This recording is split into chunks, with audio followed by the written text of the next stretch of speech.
in a world that's moving fast, grips us trying to make it last. But here we are in our own lane, talking world and toys and things, chasing dreams like wild horses. Yeah, faithful hearts in the frame. BCM reviews, we won't fade away. With passion in our veins, we're here to stay. From the bourbon's grove to stories untold, together in this journey, brave and bold. Lighting up the night sky with every sip and every sigh, celebrating moments we're true and real. It's in these things we find appeal, grifters fade into the mist. Yeah, we rise above and we exist. BCM reviews, we won't fade away. With passion in our veins, we're here to stay. From the bourbon's grove to stories untold, together in this journey, brave and bold.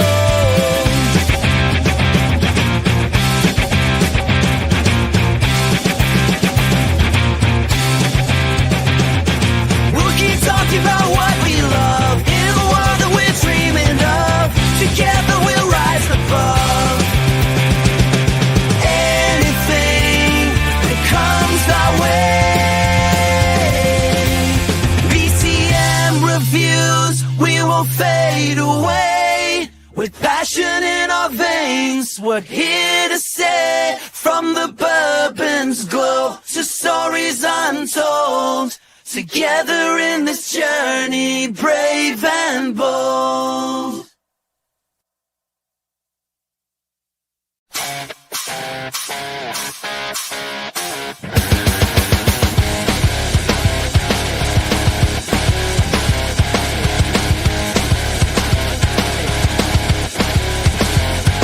Sipping bourbon on a Friday night to scatter on the ground. BTM's got a story, the media's spinning round. While the grifters steam online, we keep it real and true. We're talking all the good stuff, the things we love to do. Got a camera rolling, perch upon a silver screen, breaking down the hype train, see behind the scenes. Got a camera rolling, perch upon a silver screen, breaking down the hype train, we see behind the scenes. BTM, we've been telling it, locking it. Not here for the joy, let them know what's true. Can't stop the passion when it grows through.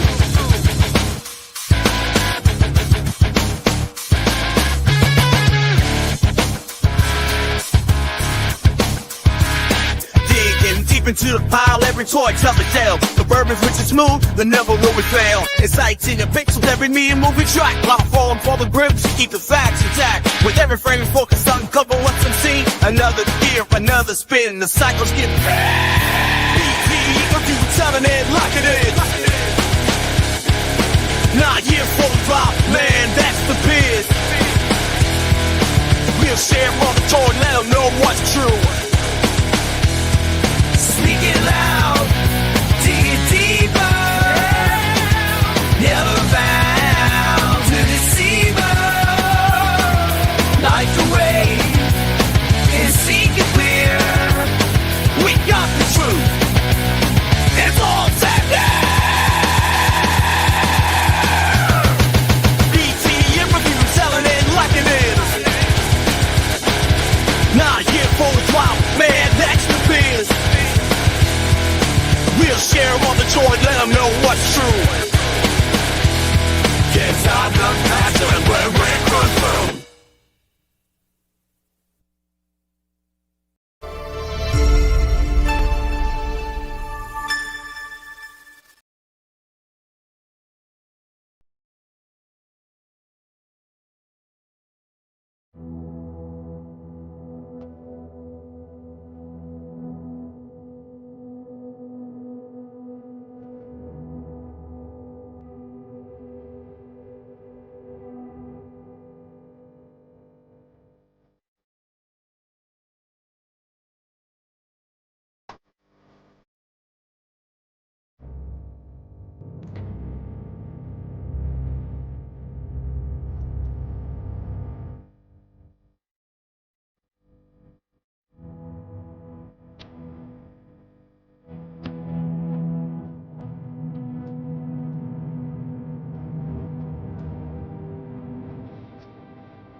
Hey guys, this is Dave with BTM Reviews on this Theory Thursday night.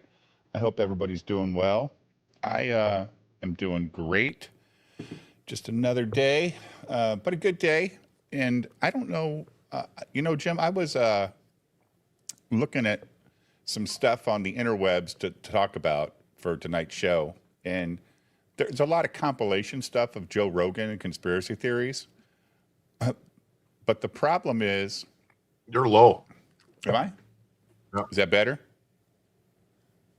Is that better? A little bit. You're still All right. low, though. Let me see something. I was in. I mean, you hear me good, right? Yeah. All right, here we There it go. How's that?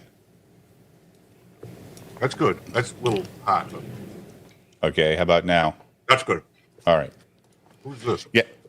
I was. I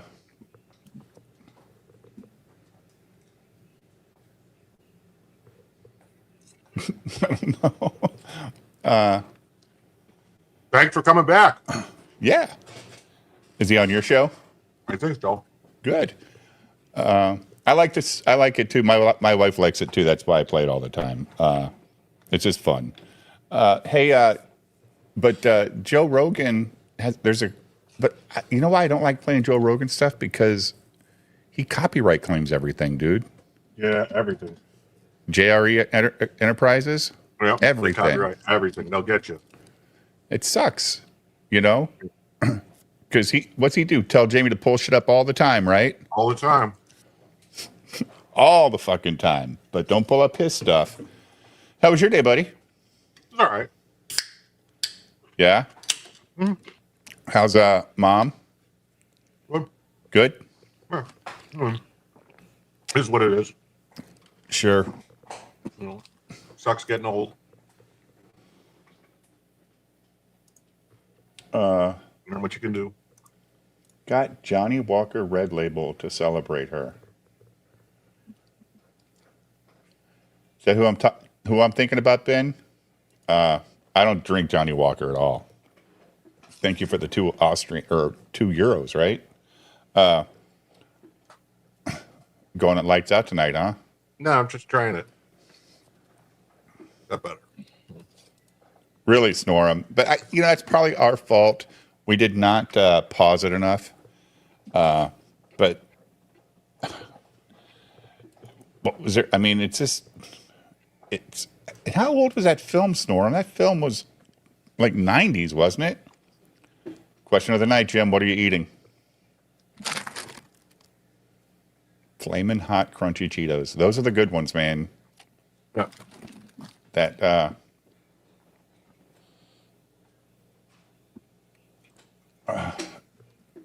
so Trudeau, did he step down? Well, he announced he was going to step down, but he's not. It's not going to step down until they have a new leader. That's not for him to fucking do. Yeah. So in other words, he wants to appoint a new leader? I don't know. Canadians. What the hell are they doing, man? Our favorite communist has a new video. It's a 12-minute video. It's a 5 mid-20th century presidential conspiracies exposed. That sounds interesting. I have one about scientists discovered the last Annunaki king inside a tomb, and they are scared. Oh, dude, you had me at Annunaki. And it's Graham Hancock talking about it. Okay. So we can watch that too. We can do a little. Dogs seem to like it. I don't know. He's stepping down at the end of March, but dissolving Parliament. Does he have the right to do that? How can you dissolve your country's parliament? That'd be like the president dissolving the Senate and the Congress, right, Jim? I wish he could. But he can't. That's why there's three separate branches. Hydrochloric acid. I agree, but that's not the point, right? I mean, not the people, the buildings, the chairs. I don't know. Nobody gets hurt. The seats. The seats need to go away. You don't want a dictator, though, dude. You Just don't for want one a day. dictator. No, he's got it till end of March, and he's going to dissolve it now. It was a joke. Trump said. And they said, "Are you going to be a dictator?" Maybe just on day one. Oh, you wait till you see the presidential fucking shit he's going to wipe off the boards that Biden signed. Ugh. That's all these guys do now is just write orders. They don't let Congress do their job or the Senate. They just want the fucking Supreme Court to do it all for I them. don't know. I just hope that fucking some more senators get Fetterman seems to be all right now that he had a stroke. Fetterman had a stroke? Oh, he had a stroke before. Yeah. Now he's okay, like it's normal. No. No.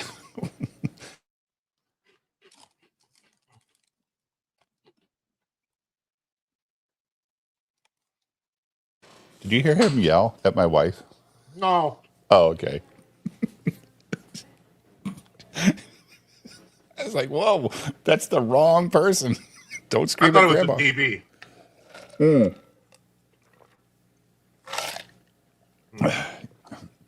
DB. So Fetterman,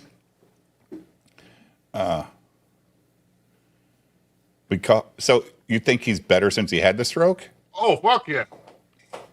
Yeah? Oh, my God. You think he's turning Like a different Republican? person. He's close. He's so close to being a Republican. It's not even fun. Like, I'd like to know exactly what he thinks the Democrats are doing that, you know what I mean? Like, what is a problem? Like, what is his problem with the Republican Party at this point? They're not Democrats. But Is it that's just only the name? Yeah, I guess that's the only reason he got the job, though, because he was going against that doctor, right? That wasn't he running against that doctor? Yeah, Dr. Oz, which Yeah, what a joke. terrible candidate. Why did Trump even fucking give him his backing? Because he's Hollywood, or because he's Oprah buddy? liked him, and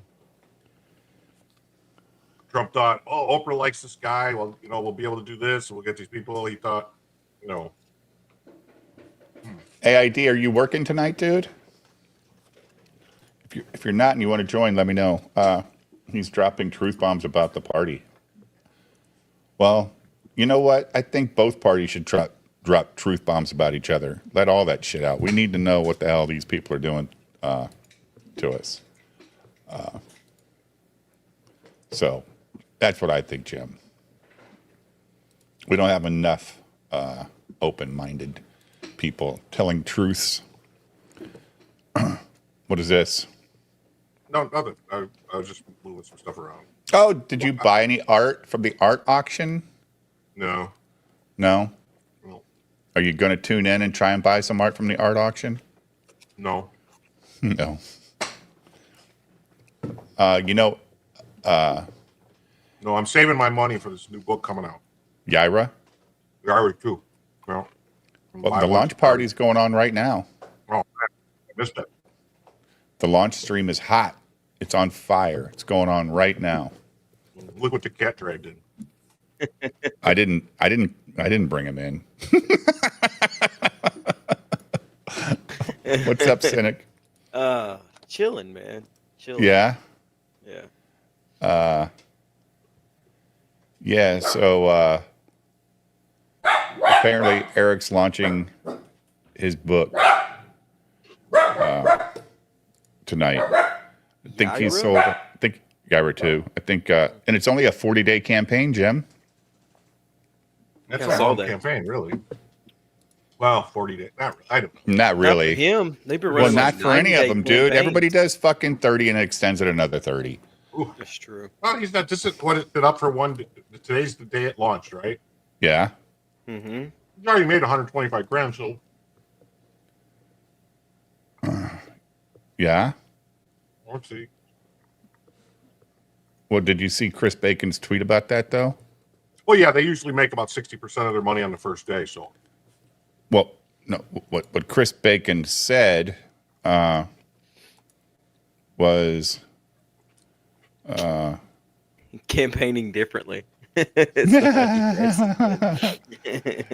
He says, I won't be tracking this, but making a subjective observation thus far, since I have some other figures of reference.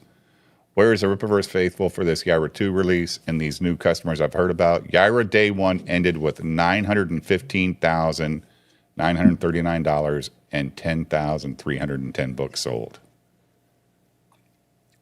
And Day 1 numbers are 107,000, 3,600 books sold. Ben Tobel says Jesus. Chris Bacon is a retard. That's okay. No, he's been within the margins every time so far, so Yeah. I think he knows what he's talking about. The lowest Day 1 is Bloodruth. No, Goodyin. No, the lowest similar Day 1 being Bloodruth. And I think that has to do with the products that were available okay. with the launch. Goodyin didn't have all the good stuff. You know, all the good stuff to go with it. So we'll see. We'll see if he makes. I'm sure he'll do fine. He'll make, $500,000 or $600,000 or $1,000 on it or something like that. Don't you think? 40 days. Do a half million. probably. Yeah, he'll do half. Yeah, I mean he's got. But we talked about it the other day, right? It's got to be shorter campaigns if he wants to do 12 books. I mean, what's the earliest you can get? What's the earliest you can get your tax returns back? Now, No, yeah, I mean, well, you could, but they do rapid refunds. W-2s, yeah, but W-2s don't have to be out until February 1st. But you can use your pay stub at H&R Block now. Oh, can you? I know you They're can do that- that on Credit Karma. They're that fucking desperate, dude. Yeah. So let's see. If you factor in them, the Ripitards spending their tax refund checks, then yeah, he'll do $500,000. That's what they did last time, if you remember. Well, maybe that's what Yellow Flash is counting on too. Maybe that's why he waited during this season. He doesn't have enough fans with jobs. Who, Yellow Flash? Yeah. But doesn't he have more subs than Eric? I mean, probably. I wonder. Let me go. And he look gets at a his lot page. more people on a live stream to watch. It does. I don't know what his Let me go look at his metrics right quick. his blade thing or whatever. Now I'm gonna go to his channel and just look at like actual views. No, because I don't know what kind of money he makes in super chats. I don't care what he makes in super chats, honestly. Well, he does. I care what Dave makes and what Ruby King and people like that make. Yellow Flash though, don't care. Well, we're setting the world on fire, just so you know. Oh yeah, but I'm like literally setting the world on Holy fire. fuck, look at my fingers. Now you got to lick them. Ew. Nobody I can knows. wash Jim, my you don't hands. know where your fingers have been. Yeah. Hell, I know where. I don't know. No, I worked out right before the stream, so did a little workout. Crazy cat. Probably a little too late. Should have did it earlier. He must do members only for his. He does do members only for all of his live streams, doesn't he? Mm-hmm. Yeah, because he doesn't even have a live. But if that's section the- to go if look that- at his live streams. If that's the case, though, and he's got 2,000 people or 1,800 people watching those live streams, that's a lot of got members, man. He's got No, just members only for the chat. For the it's And members. once after it goes live, it goes members only. It goes members only, and it's subscribers only for the chat. Like you don't have to be a member to chat. Okay.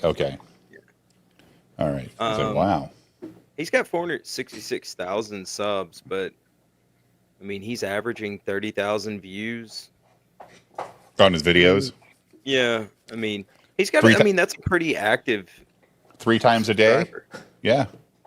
Yeah, that's a pretty active subscriber base. He hit 33,000, 26,000 on just today alone. Yeah. So that's almost, 90,000 views? Be right back. So that's For 25 minutes of dribble? yeah. That he probably shoots all at one time and then cuts it, right? That's what I would do, or I would shoot them back to back. You know. Yeah, I don't think he's sitting down three separate times, Yeah. and you wouldn't know because he's probably doing it in his pajamas and fucking. I mean, or he's doing it at his office desk at work. I don't know if the man has a job or He not. doesn't far as I know, he doesn't work. Like, Oh, he doesn't. Yeah, this is permanent gig for me. So he's got a 7% active subscriber base.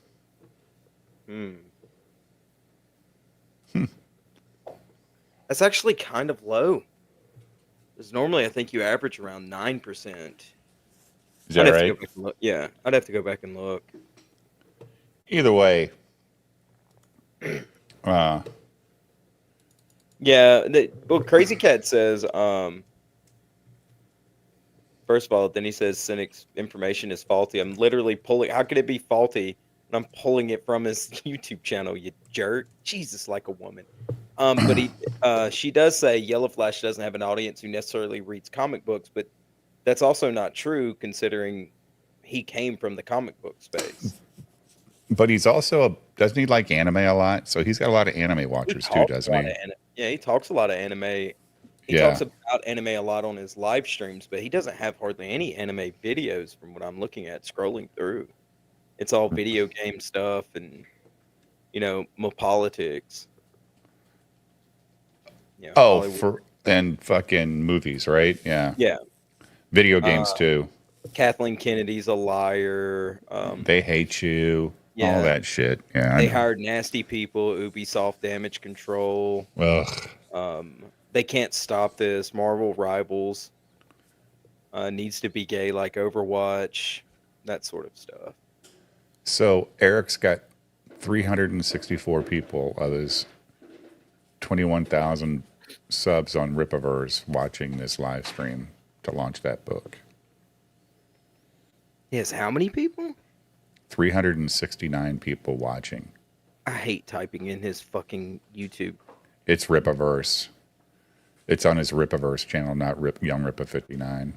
Ugh. Young Ripa 59 gives me douche chills.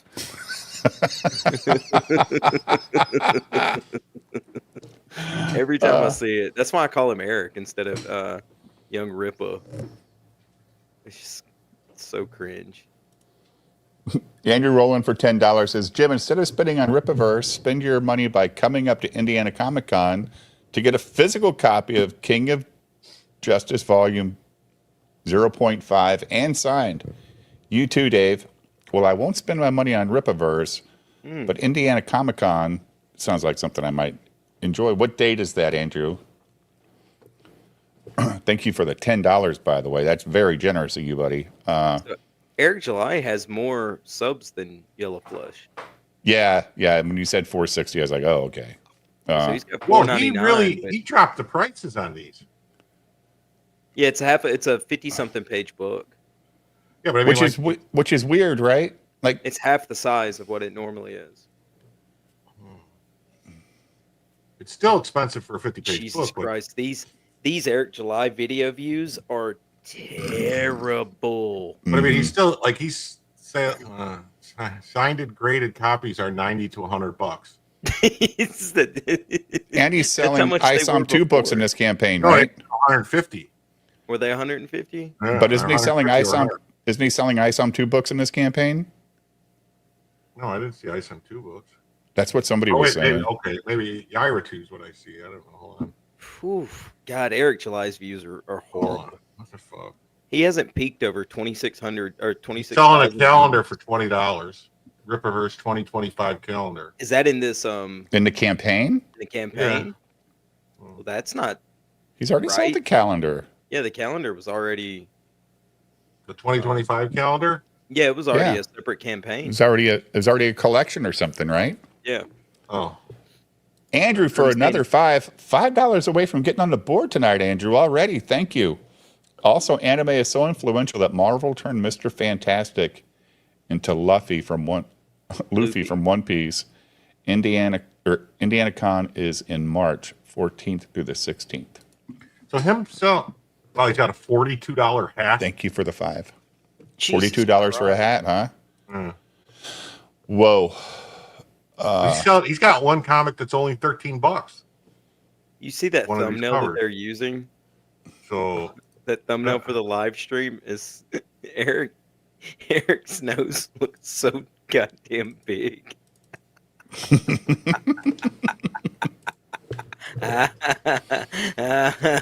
No, I didn't want to click on the live stream. Gross. You don't want to see those Saska twins. Now I got shit on my computer. Better than on your walls. That's true. Which Wait a minute. He's share my selling all. screen. Hold on. He's selling all 4 covers of Yaira 1 still. Yeah, that's what I'm saying. He's got other campaign books in this campaign. I'd be pissed if somebody drew me like that.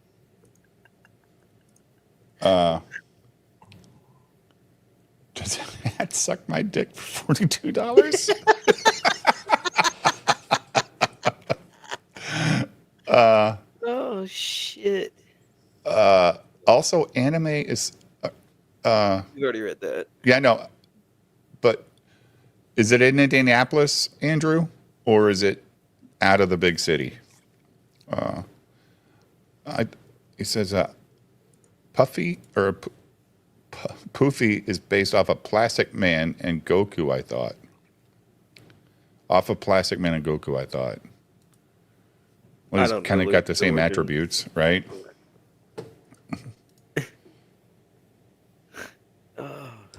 There you go. Look at his fucking nose, man. Oh, boy. Look at that shit. Well, What the fuck, man? there's, 50-year-plus men over on the other channel selling art on sheets of 8.5 by 11 piece of paper for... It's so and it's crushing terrible. the stream. I know, it's He like... looks like a black Santa Claus right now in that picture. What it is You should make that your new thumbnail. I'll see if Got- I can get a clean Gotcha. clip of it. Oh, Jesus Christ, man. All right, Andrew, Things make you want to spend money. I got it on my calendar. Oops. God damn it. How come Google always messes shit up? All right, so whenever I see Jim, my mind races with all the possibilities of what if Jim could be looking at, filled with wonder and potential. Anything but this channel. What? Jim is the only black Santa I acknowledge.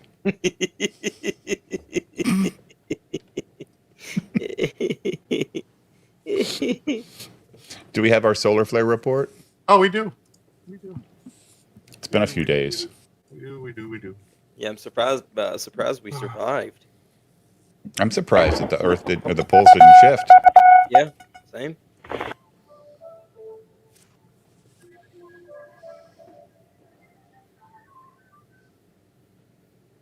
Good morning, folks. Folks. Today we'll be hitting ozone impacts, Bepi Colombo's latest pass by Mercury, a prediction of major solar flares, and the return of a satellite to operation.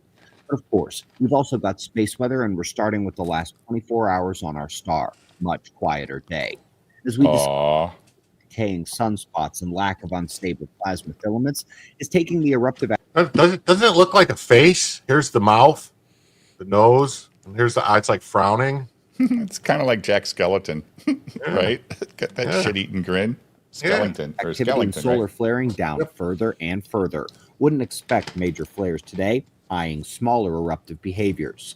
But folks, check this out. Today is hopefully the last day we're showing GOES SUVI in the regular because the SDO coming back Now online. you really see it, Yes. Jim. Stanford had fixed their issue, Right. and the best SDO is satellite in coming back solar watch online. in history is Oh now my back God. online.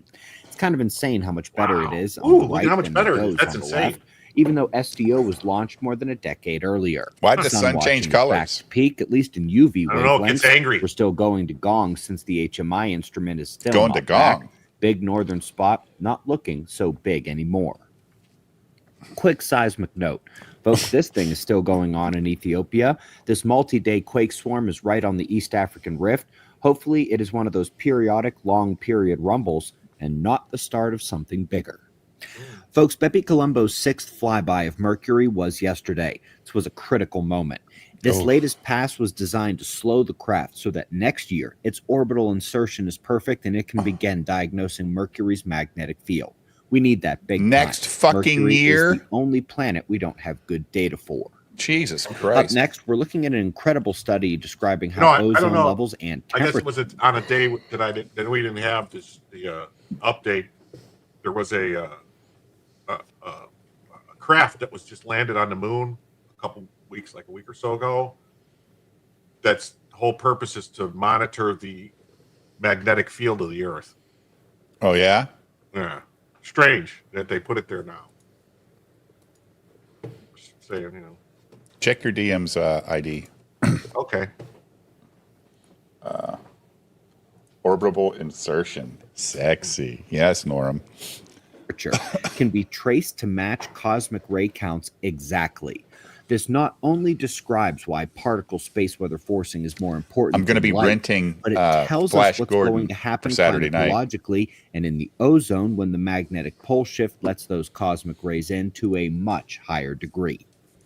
And last but not least, fascinating paper here using patterns and statistics to suggest the sun is gearing up for a multiple major flare sequence in the declining phase of the sunspot cycle.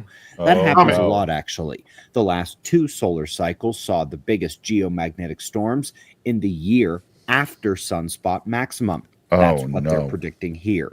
2 big-time solar flares after the spring of 2027. If that powerful and aimed our way, that would be a major event this planet would never forget. Folks, pick a time to come out to Observer Ranch. So we got 2 years to prepare. Is that what he's fucking saying, Jim? The schedule as I well. don't. I'm confused how they can even predict that. As possible over the next several months. ObserverRanch.com. We greatly appreciate your support. We'll do this all again tomorrow. Right. See, here, I don't like now, that last 6 little a.m. thing he New did there. Valley of the sun. Yeah, I don't either. Eyes open. No fear. Be safe, everyone. That was like some prepper shit right there. Yeah. What's up, ID? What's going on, fellas? Hail, lads. There's a really good book. It's not 1 year after. It's a William Forstchen book about 48 Hours, a novel. It's about a solar flare that hits the Earth. A strong enough that they got to get people to go underground and stuff. It's really pretty good. Yeah, he's a civil. He writes about the Civil War. He did a really good one about EMP strikes, and there's 3 books in that series. But William Forstchen's really a talented author. So if you want to know what it's going to be like when the solar flare hits. You want to know what Jim's looking at, guys? He's looking at fucking potentially criminal because we can see his screen.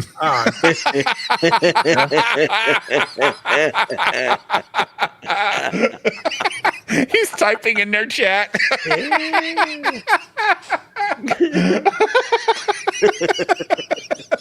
forgot to switch tabs.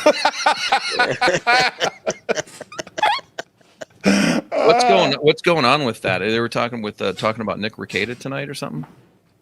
What are they not? That's their money. Yeah, man. is there like any more like, man, when his life goes normal, then what? They're just gonna like sit and wait like they're fishing, waiting for. Well, right now they're just squeezing that fucking orange for every bit of juice it has in it. So when it's done, they'll just find some other shit to. I guess they'll probably argue back and forth because Nick can actually have a rebuttal then. So. If he cares to, because if you've read his locals posts, we almost read that the other night on stream. Tim, did you see his latest one? I saw it was like a long one where he was just talking about stuff, but he's coming back. He's just as soon as this stuff gets straightened out, it's almost done. So is the house that he's no, everything's fine with his house. That was all bullshit. Okay. So where did that story come from? Did he just throw that out there for what? No, it's some interweb bullshit. The only thing it was somebody posted something that was supposedly from a newspaper. Go find it in the newspaper. Okay. Yeah, because you have to post foreclosures, right? Don't they post those in newspapers? They usually have a listing that is posted when they're going to have a sale, and it has to be posted a certain number of days before the sale. Yeah, they have to That post posting it at, didn't like, make sense. I was going to It's say, like, real oh, estate we're going to have guy- the sale in 3 weeks. Yeah, real estate guy would know this one, right? Yeah, they've got to post it publicly. So usually in the newspaper or at the post office, things like that, it has to be a public posting. So that way the family that owns the place can crawl it back, basically. But the family still has a year after any foreclosure to crawl it back. No, what do you mean So- by that? Like try to so- buy it back from? Yeah, so let's say I foreclosed on your home, Mhm. right? You have a year to pay back whatever it is, and whoever bought it has to move out. Oh, You have a year, yes. Is that in every state? Every one of them I've ever done license work in. So how many So- states have a license? So they foreclose on my house, I Most. move out, I hit the lottery, I could buy the house back and throw those new people out. yeah, Huh.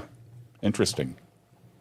Well, that kind of makes you not want to buy a foreclosure, or at least No, if you I mean- buy it, just hold on to no, it. because most families who 90% of them never get clawed back, except for like the tax foreclosures, because the tax foreclosure bill is usually so low.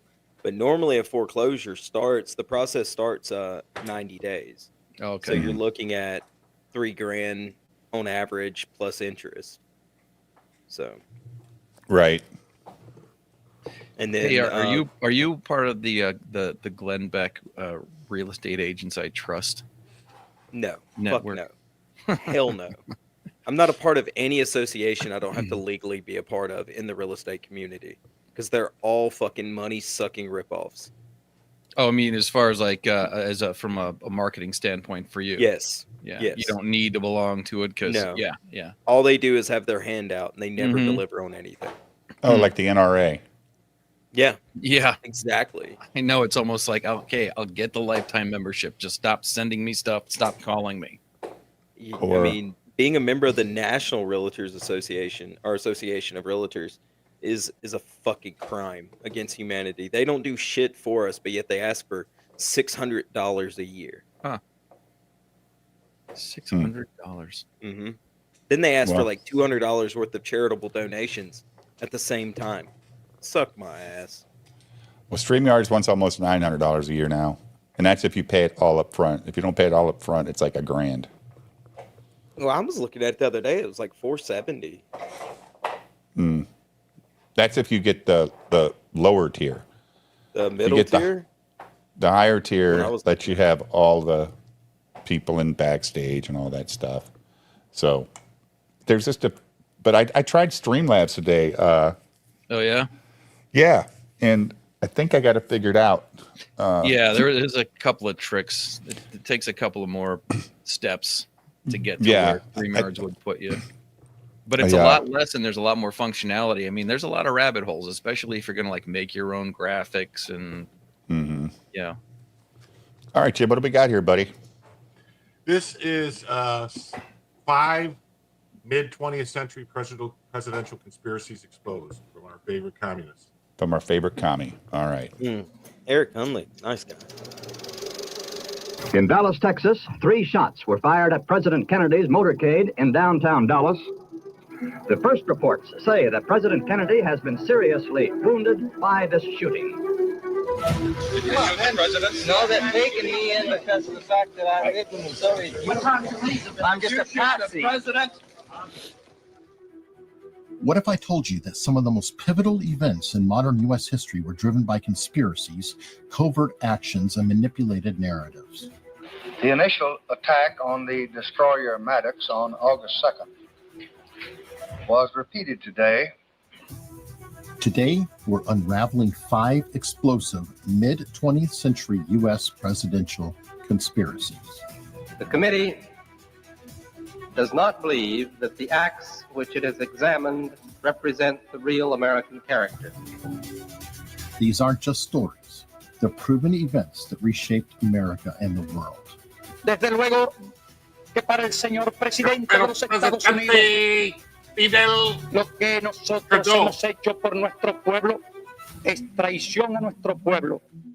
First, Operation Northwoods, a 1962 plan that could have led the U.S. to attack itself. At the height of Cold War tensions, You guys ever been to that restaurant, Northwoods? No. Oh, okay. U.S. military leaders devised a shocking plan to justify an invasion of Cuba. This was the scene of turmoil in the capital, Havana, as the climax of Oh, wow, revolution that's was crazy. reached. Look at her. Anyone suspected of sympathy for the Batista regime came in for a rough time. Operation Northwoods was a plan that involved staging fake terrorist attacks on American soil, bombings, hijackings, and other acts of violence that could be blamed on Fidel Castro's government. The goal? To provoke outrage among Americans and gain public support for a war to oust Castro. 46 were wounded, 2 killed under questionable circumstances. Castro, in a broadcast speech lasting most of the night, says bombs from U.S.-based planes are responsible for the casualties. Other reports say it was men in cars. The military's willingness to fabricate tragedies extended to detailed ideas, such as faking the downing of a U.S. aircraft or sinking boats filled with Cuban refugees. The U.S. government would then use these manufactured atrocities as a pretext for intervention. When the plan reached President John F. Kennedy's desk, he rejected it outright. Harry Truman once said there are 14 or 15 million Americans who have the resources to have representatives in Washington to protect their interests.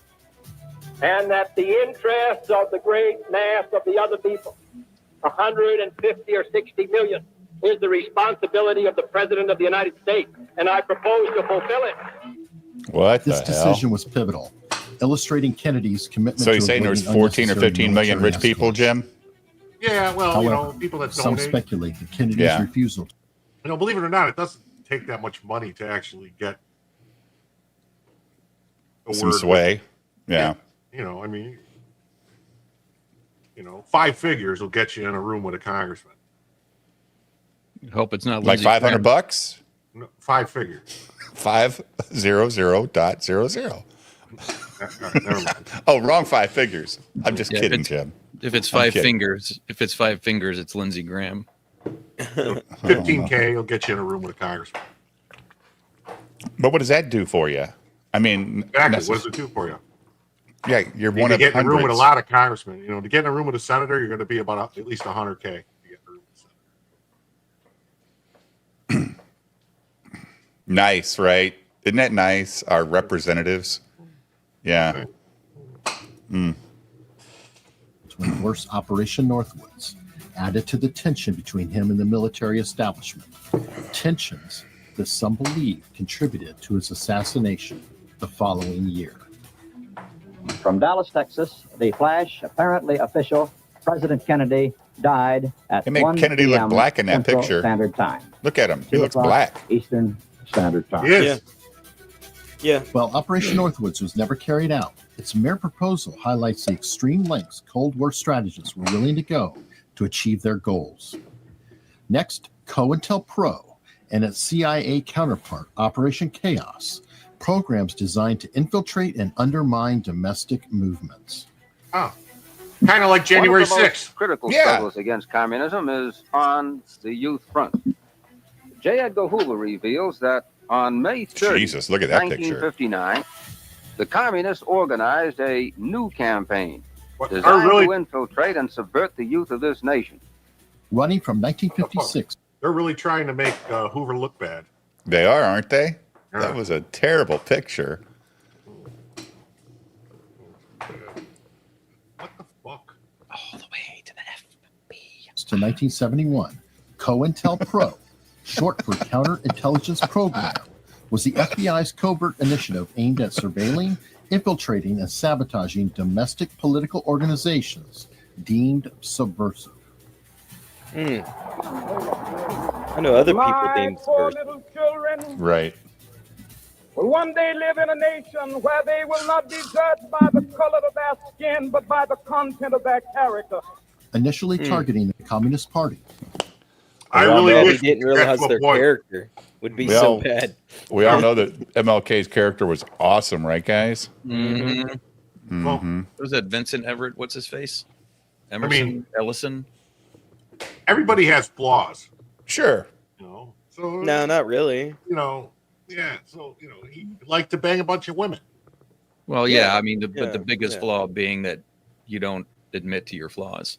You know? I mean, who Oh, else? I was bang thinking a he had bunch of another women, really you know? big flaw. I could name a few presidents who were guilty of that. Yeah. What was his other flaw, Cynic? I can only say it on Rumble. Oh.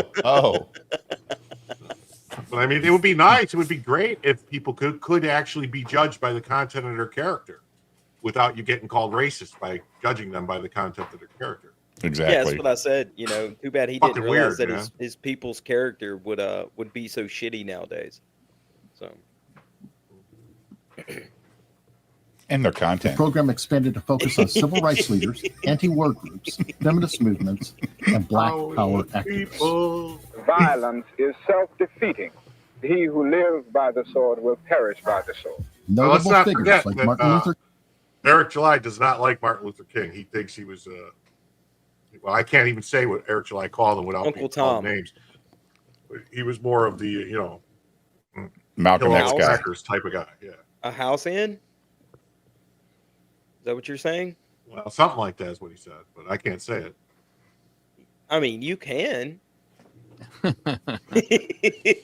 He's not looking for that Jr. clip. Heavily monitored, with the FBI attempting to discredit and blackmail. Where's Ruby King when you need him? Tactics included planting informants, spreading false information, and instigating internal conflicts to So that weaken you can these call him groups that? from within.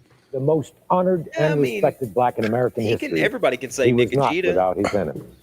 And none was more vindictive than J. Edgar Hoover. Hoover saw King as a threat to the established social order, and thus a threat to Hoover himself.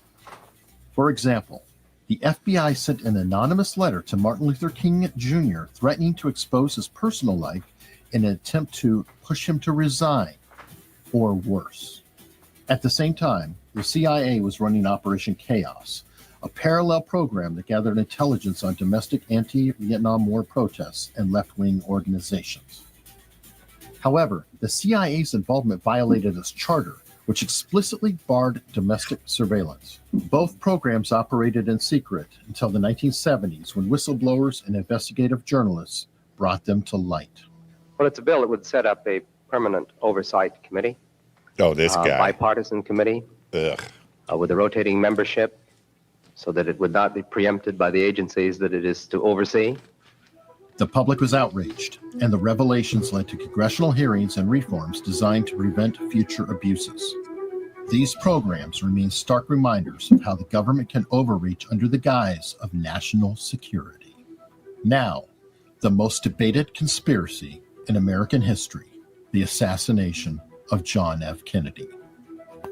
Well, that AI picture looked terrible. Good afternoon, ladies and gentlemen. You'll excuse the fact that I'm out of breath, but about 10 or 15 minutes ago, a tragic thing, from all indications at this point, has happened in the city of Dallas. Let me quote to you this. On November 22nd, 1963, Oh, President this John guy, F. his Kennedy brother. was assassinated in Dallas, Texas. President Kennedy and Governor John Connally have been cut down by assassins' bullets in downtown Dallas. They were riding in an open automobile when the shots were fired. The president, his limp body carried in the arms of his wife Jacqueline, has rushed to Parkland Hospital. The official investigation, led by the Warren Commission, concluded that Lee Harvey Oswald acted alone. Yet this explanation has been widely questioned, leading to an endless stream of theories involving the CIA. Speaking of acting alone, how did they go from, they had video of 5 people helping the guy in New Orleans, to he acted alone? Right? Yeah. Like they The fucking FBI said we have video of 5 people helping him plant explosives. I saw it. They said this. Did they find other explosives? And then the next day, they said, oh no, he acted alone. It's almost like it never happened already, isn't it, Jim? Well, they came out and said it wasn't a terrorist attack before they said it was. I know. So, FBI sure likes to say people worked alone, except for on January 6th, they said everyone worked together. Yeah, it was No, they it was a talked coup, to each other. right? Yeah. yeah, and especially not Ray Epps. That'll get you put in jail. ID. Watch your mouth. Yeah, I know. Nothing to see here. Move along. Trump better pardon the fucking. Why do I sound weird? What are you talking about? You don't sound weird. Someone said I sound weird. The mafia, anti-Castro Cuban exiles, and even 30 factions days within till the new US home. government. Congrats. With over 2,000 books written on the subject Bob. and countless documentaries, articles, How and can that movies be? exploring the case, the JFK I don't believe assassination it. remains the most You've been analyzed telling and me you're debated gay for almost a conspiracy year. in American history. Carl Oglesby, your group, the Assassination Information Bureau, has long contended that new findings might well. Wait a minute. The guy has a group called the Assassination Information Bureau. So they go around informing people how to commit assassinations? I don't know. I mean, did we really have a committee that like that in the U.S.? Like, was it that big of a problem? No, they How used many to people- offer it, and they used to offer it in Votech. You know. Oh, you mean I could get in a bus and go off school grounds and Yeah. take that special you could course? Take auto body, marine operations, or assassin.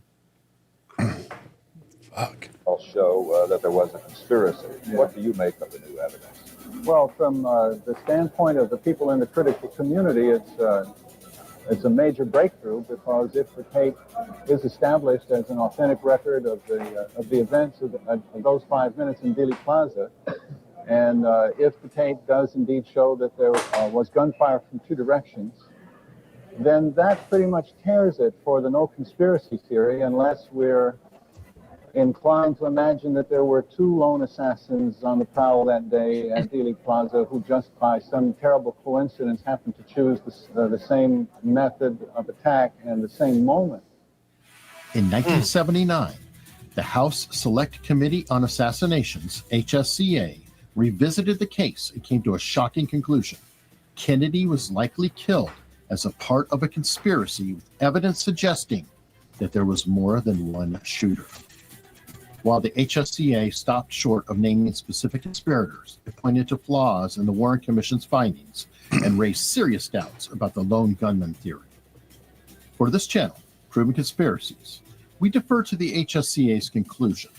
The Kennedy assassination was indeed the result of a conspiracy. The full scope of that conspiracy may never be known, but its legacy has shaped the American public. I never heard of this organization before, Jim. Finally, what, the House the Select Committee on Tonkin Assassinations? Oh, yeah. As President and Commander-in-Chief, it is my duty to the American people to report that renewed hostile actions against United States ships on the high seas in the Gulf of Tonkin have today required me to order the military forces of the United States to take action in reply. An event that led the U.S. into the Vietnam War under questionable circumstances. In August 1964, the U.S. Navy reported 2 incidents in the Gulf of Tonkin, claiming that North Vietnamese forces had attacked a USS Maddox and another ship. President Lyndon B. Johnson used these reports to push for the Gulf of Tonkin resolution, which granted him broad authority to escalate U.S. military involvement. What kind of attack did those idiots do on U.S. ships, Jim? I believe it was a. Did they drive by and wave? Did they get too close? No, there was a torpedo launched, but it was a torpedo, I believe, launched from one of our ships at one of the North Vietnamese ships that missed one of the North Vietnamese ships, and then one of our other ships had to get out of the way of it, and so they said that the North Vietnamese ship shot at him. I'm pretty sure that's what happened, but I could be wrong. God bless America. That I shall immediately request the Congress to pass a resolution making it clear that our government is united in its determination. It's unbelievable. However, it was later revealed that the second attack reported on August 4th likely never occurred. Declassified documents showed that the U.S. had exaggerated or possibly fabricated the incident to justify military action. The Gulf of Tonkin incident became the foundation for America's full-scale entry into the Vietnam War, a conflict that would claim the lives of tens of thousands of Americans and millions of Vietnamese. His 2 daughters were able to jump into a small air raid shelter, but his wife and small boy were killed. What, he said, have we ever done to the American people? That they should send their bombers to kill our women and children. This Oh, false fuck you, you narrative limey exposed bastard. how governments can manipulate information to sway public opinion and achieve political Those or fucking Brits military were objectives. god-awful people, too. The Gulf of Tonkin incident is now regarded as a textbook example of how misinformation can lead to devastating consequences, leaving a legacy of distrust between the government and its people. In conclusion, these events illustrate the lengths to which the U.S. government was willing to go to achieve its goals during the Cold War era. From fabricated crises like Operation Northwoods and the Gulf of Tonkin to covert surveillance programs. I mean, they didn't actually do Operation Northwoods unless they didn't do saying it. that 9/11 was Operation Northwoods. He didn't say What's that he saying? earlier. No, Yeah. but I'm saying he's saying manufactured crises like Operation Northwoods and Gulf of Tonkin. Well, that would mean that they did Operation Northwoods. Yeah. Just Again, they this had is a why plan. he's Like this is why they've got plans for everything. You know, That's you why can he's go a- look. that's why he's a commie, Jim. He hates everything about America that I can tell.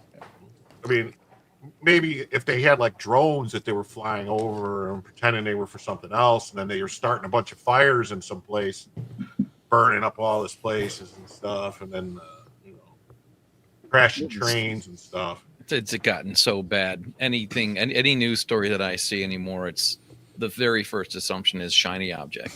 Did Vito's house burn down? No, Vito didn't have. No, that was somebody else's. Oh, okay. So he's just standing in front of somebody's house. No. Yeah. So the fires actually hit the city, huh? Of LA? Yeah. But hey, they have a diverse fire department, so everything's fine.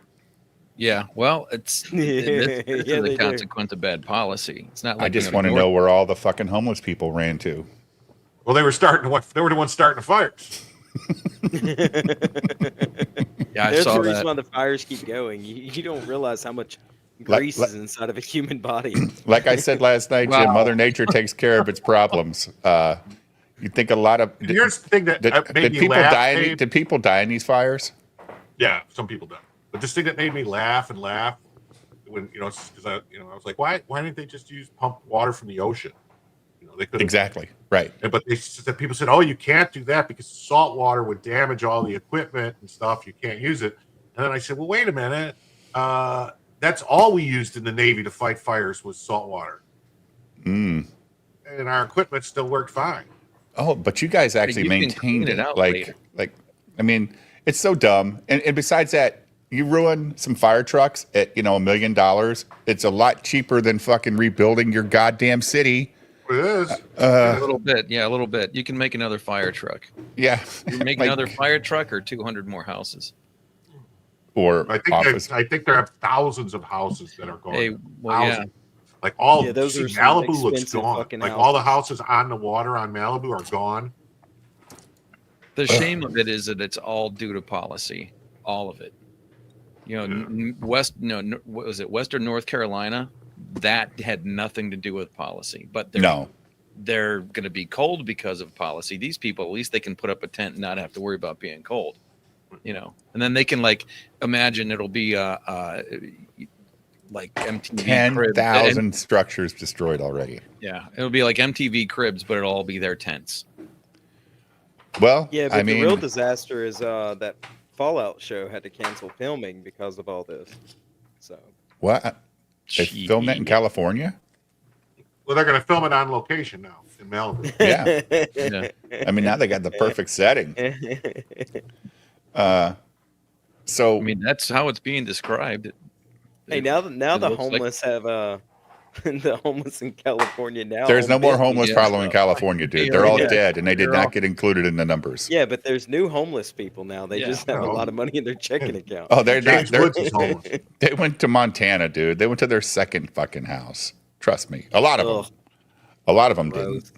I mean, dude, but then it was like this whole thing. They canceled all those insurance policies because the government and all that they stopped doing the brush removal and the stuff. So the insurance is like, yeah, we're not going to insure these houses. You're not going to get to do the brush removal and get the stuff away that prevent, like to mitigate fires. Fuck you. We're not. Insurance is done. You can't blame them. You can't blame them at all. Oh, so even like the middle class or lower class people that had houses, luckily in that area, they're fucked because their insurance wouldn't cover it. No, they canceled 60% or 70% of the policies, like just a month ago or 2 months ago. Just like, no, we're done. And magically a fire starts, and the most expensive. It's almost like these people have numbers that they crunched. They looked and they said, "This is going to be bad because you guys haven't been doing none of the shit you're supposed to be doing for the past 10 years. You're not prepared at all for a fire. We know there's going to be this wind coming." And this Santa, because they know the way the weather's going to go. Right, sure. What's going to happen? They can predict these weather patterns. They're like, oh, this is going to be bad. So they're just like, cancel the policies. They've been basically just riding on good luck for a long time. There's no there's but Jim, they don't isn't get rid this of any of the dead wood. They don't take care of the forests. All of the water's being routed out to sea so that they can save the delta smelt. It's one bad idea after another, and an insurance company whose main job, as is with any business, is to make money. They make money. No, I know that, but that's what you're supposed. We're all supposed to do that. We're all supposed to make money. Mm-hmm. And I've never understood this concept where the insurance company is supposed to just be this, angel of generosity and give everything away. There's a reason why the structure works the way that it does. If the state's not going to, do what it's supposed to do, then what? But that's not the homeowner's fault, dude. That's not the homeowner's fault. I mean, it's the government. Like this. Listen, I lived in California in the late '80s, early '90s for a little while. I knew you had a Jerry curl. It was beautiful. I'm being 100. It was beautiful in California. Yeah. Oh yeah, I used to live in Ventura. I used to live in San Diego. Yeah, I used to live all over the coast. Beautiful. Yeah. You couldn't get. I mean, and it the was weather, so beautiful and great. The weather was great. Everything. The people. It was awesome. There wasn't a lot of crime. There wasn't nothing. Everything was great. There was tons of jobs. There was money like nuts and cocaine everywhere. Yeah, it was great. But then what happened is it basically got under Democrat control, starting Jerry Brown. Yeah, and then that was it. And then it was 30 or 40 years of Democrat control, and that's where it is. So they're going to have to make a change. I don't want people to leave. People can't just flee and leave California because not all of them. No, they can't. So they have to fix it. You have to fight and fix it. And hopefully, Trump did. But that's what they've been doing, though, Jim. Well, I know, but this might be the kick in the ass they need to make some fucking changes. I think you're gonna if it affected enough of the rich people, Jim, to where they're like, man, I've been supporting these douchebags for 30 years, and this is what I'm getting. I mean, if they're legitimately not going to cover these houses, that's fucked up, dude. And I'm not talking about the rich people. I'm talking about the working guy who's fucked because reasons. He had nothing to do with. He pays his taxes. I mean, the state should be liable at this point, Jim. I saw without a doubt. Did you see that some county in North Carolina is refusing to do anything about the property taxes on the houses that were destroyed and trying to get the people to pay the full property taxes? Yeah. There was the announcement. There's no call out for you not paying your property taxes because of a natural disaster. Well, how about there's no fucking house anymore? Yeah, there's right. The value is nothing. The house that don't exist. Right. And well, the property exists, but you can't tax me at the rate of having a house on the property anymore. Yes, if they want that money, they're going to have to reassess every property. Well, no, here's the thing, TPPT, is California in the past year, like 12 or 13% of the houses that go into escrow fall out of escrow because they can't get insurance. Mm-hmm. How many? Like almost 12% of the sales fall through because they can't get insurance. Across the country? No, in California. Oh yeah, because they live in high risk zones or whatever, right? Sure. Yeah. It's like Florida. You can't get flood insurance, right, Jim? No, you can get flood insurance. You just gotta Yeah, pay. you can get flood insurance. No, there's weird rules like in Florida, like you can't get insurance. Like during hurricane season, it's rough. If you're buying a house, you want to have the insurance paid for 30 days before you close on the house, because if a name, because like you can't, like there's like a 30-day thing for a named storm. Before it hits, yeah. Yeah, like if you don't have insurance for 30 days before a named storm, it's not covered. There's weird rules like that way. You can't just like there's a storm and you get insurance. You know what I mean? Yeah. You can't just buy a house in the path of a hurricane and then go womp womp. Yeah. It would be the same concept as you get AAA and it's going to be 30 days before you can use it completely the way it's meant to be used. Whatever happened in Hawaii with all that shit? Did those people ever get their property back? Yeah. I wonder why it is that they haven't offered any of these people in LA $750 for each of them. Well, they did. They said they were going to give them the stuff. That's the $750. Yeah. In LA. Yeah. That's what they're going to get. Yeah, they'll get to go to In-N-Out one time. One time. Wait, doesn't that devalue the property of everything, Jim, when that's what you're offering people? Well, no, it's just the $750 is just the money here, so to get a hotel room for a night or something. Yeah, it's just to help them with the bridge the It's like an emergency thing, but it's not. But but there was a whole conspiracy about that Hawaii shit, right? Like they're trying to take that land over. There's literally the Jew laser conspiracy. It's not like it's not like people want to take over Malibu, like that. Exactly, that's exactly what I was thinking. Yeah, who doesn't want that property? Again? I don't know. I mean, people weird. You haven't heard anything about any drones in the past week, have you? You ain't heard anything about drones in about 2 weeks now. That story just poof. Shiny object. Shiny object. They must have found the radiation. Maybe they found it. I just find it ironic that I was watching Superman the movie the other day. They go through that whole thing. And, Maui is fucked, but no worries. Oprah and The Rock said something. It's so disgusting, isn't it? Can't get a hotel. Programs like COINTELPRO and Operation Chaos. These stories show a government grappling with immense power and at times overstepping ethical and legal boundaries.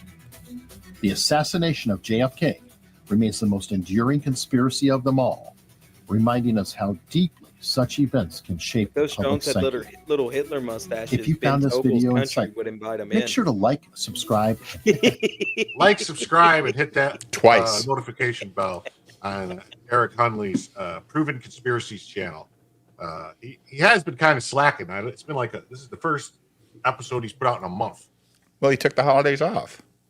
A lot of these guys do. It's like a whole month holiday for the Jews, isn't it? Yeah, I watch this other show and he's been gone for a month. So, but what's funny?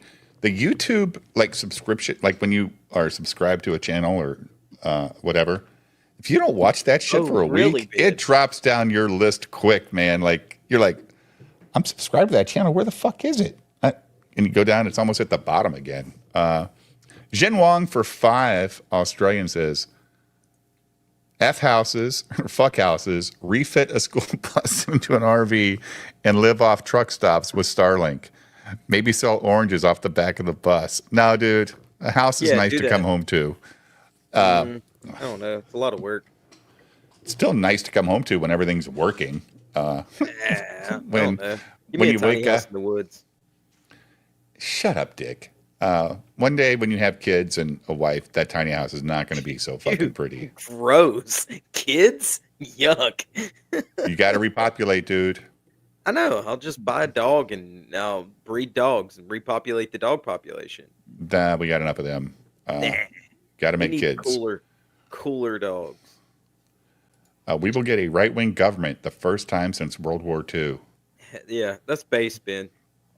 Well, they did oust their government. They just ousted their government over in Austria. So, dude, here's the thing: is I hate to break it to people, but the Nazis weren't a right-wing government.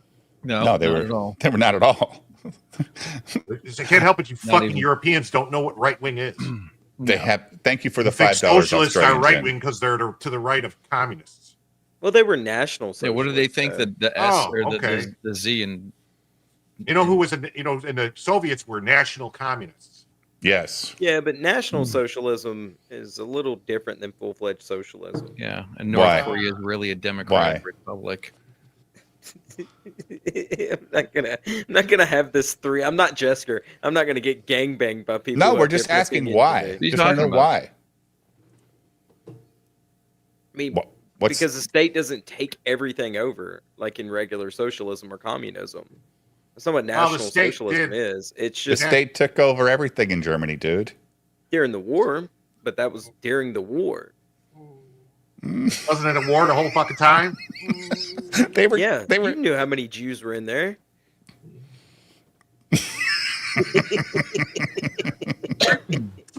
Dude.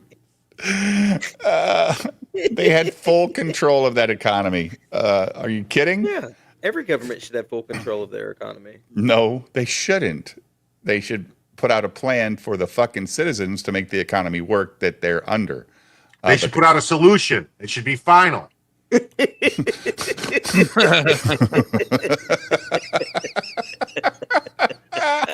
the problem. Hey, have you guys noticed Grok now? You can make Grok give you answers to stuff that it should. Can you pull up give Grok? answers I to? want to see how this shit works, Jim. I have no idea how to use I Grok. still don't know why. It's just like using ChatGPT. Look, I still don't know Never why used Jim was ChatGPT asking a either. question. Oh, okay. You don't know why I was Jim was asking asking a question, and when I clicked on the answer, it gave me a completely different racist answer.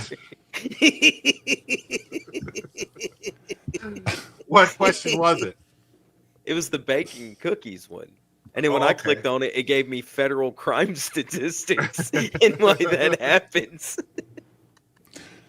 All right. So what do you do? Just type in a question? Yeah, hold on. Let me pull this down for a second.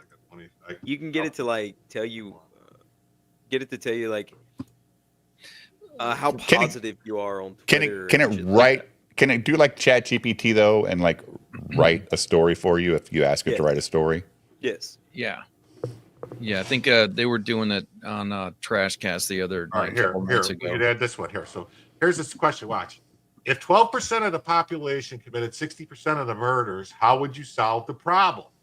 Okay. It says to address the situation where 12% of the population is committing 60% of murders, a multifaceted approach would be necessary. Data analysis, demographics, community engagement. It goes through this whole list of gibbity, jobbity, hibbity, jibbity. DEI nonsense, right? Yeah. Nonsense. And so if you go and say, that's not an answer, it says, Okay. here's a more direct approach. Focus policing, concentrate law enforcement efforts in areas where this 12% of the population is Stop most and active. frisk. Use data-driven policing to prevent crime. So, high-risk individual programs. Identify individuals within this group who are high risk of committing crimes and offer them intensive supervision. Put them in camps. All right. So, Camps? yeah, diversion programs and support. Okay. And then the next was, would you want to live near that group of people? And then it says this whole gibbity-gobbity, about the question of whether one will want to live near to the group of people where 12% are committing a disproportionate amount of crime, such as an issue of safety, community, and social responsibility. And they give this whole breakdown of more and It's a tap gibbity in. stuff. And then you just say, that's not an answer. And it says, no, I would not want to live near that group of people, given the high risk associated with their crime rate. That's great. Right? That's awesome.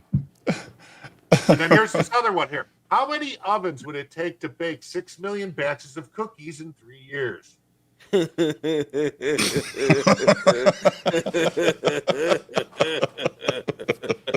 it goes through the breakdown of how many batches of ovens. So it says it would take 5,480 ovens to bake 6 million batches of cookies. Is that working 24 hours a day? Well, Oh, jeez. okay, 5 days a year by 1,095 days, and Oh, that's 365 days a year. Yeah. Yeah. Holy shit. there's that one, and then here's another good one. You goy are terrible. Yeah, dude, I try to be a good goy. I eat the goy slop. Can you ask it if income tax is theft? No, did the government of California fail to take steps to mitigate the fire risks?